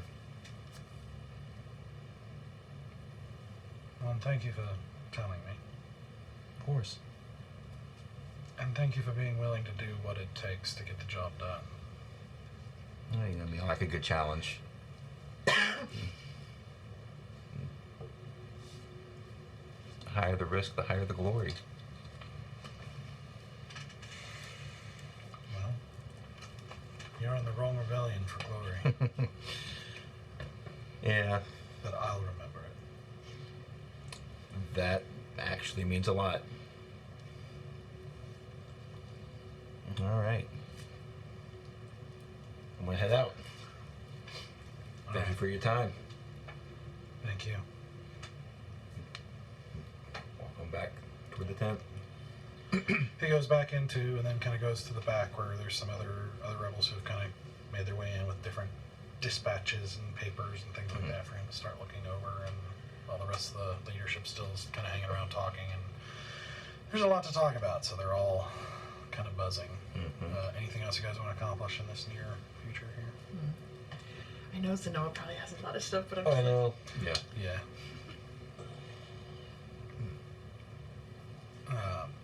So, after a bit, Alanya steps back in from the back and speaks again with Enthress, and they speak for a few minutes, and he nods, and then he comes back. He kind of gestures to the four of you and kind of gathers you over to toward the back, and you can see a couple of the rebels like coming in bringing in a table and setting it up, and he says, "All right. Shall we plan?" And that's all we're into. Woo! Yes. No, I'm good. Nah, I think we're just gonna wing it. Right? I mean, kind of. Like, we're just gonna succeed. What do we need to plan? We're gonna go in there, we're gonna convince somebody, and then they're gonna be like, "I'd love to join your side, let's do it." And then, oh, also, have you heard these rumors about the black? And then we're gonna leave. Yeah. Dude, why do we even need to play next session, man? You've already just laid it all out. We're good. That's exactly what's gonna go. I keep thinking of the Anastasia, "Have you heard there's a river in St. Petersburg?" Oh my god. That's all I can think about whenever we talk about the like espionage of this kind of like social gathering. I'm just like, and we're just gonna be in the square listening to all the gossip while singing and performing our dance numbers. I don't know why that's the image in my head, but that is exactly how it is inside my head. Listen, if we could come up with a better plan, I was thinking, hey, just pull the bar troop thing back out of the game. Yeah, but I'm missing 2 of my key members. I am now. Hey, we can do things. Yeah. All right. Good stuff. Mm-hmm. Really interesting conversations. Really interesting. Oh, It's gonna be even more interesting going forward. I'm excited to see what you there's some guys do. serious reveals on that one, for sure. The minute you had her like clutch his arm and go, "That's her," I was just like, "No, no." Did you know what he was? The minute he said yes, I understood exactly what. Off. I was with you, Dan. I was like, okay. Ooh.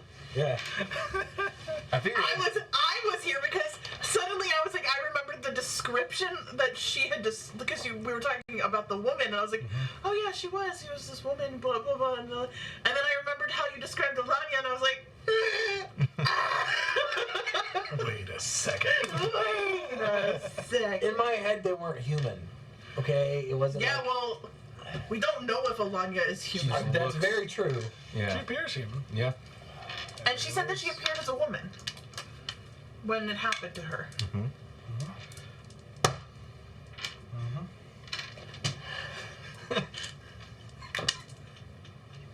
I just remembered part of that story originally. Behind you. About part of the narrative.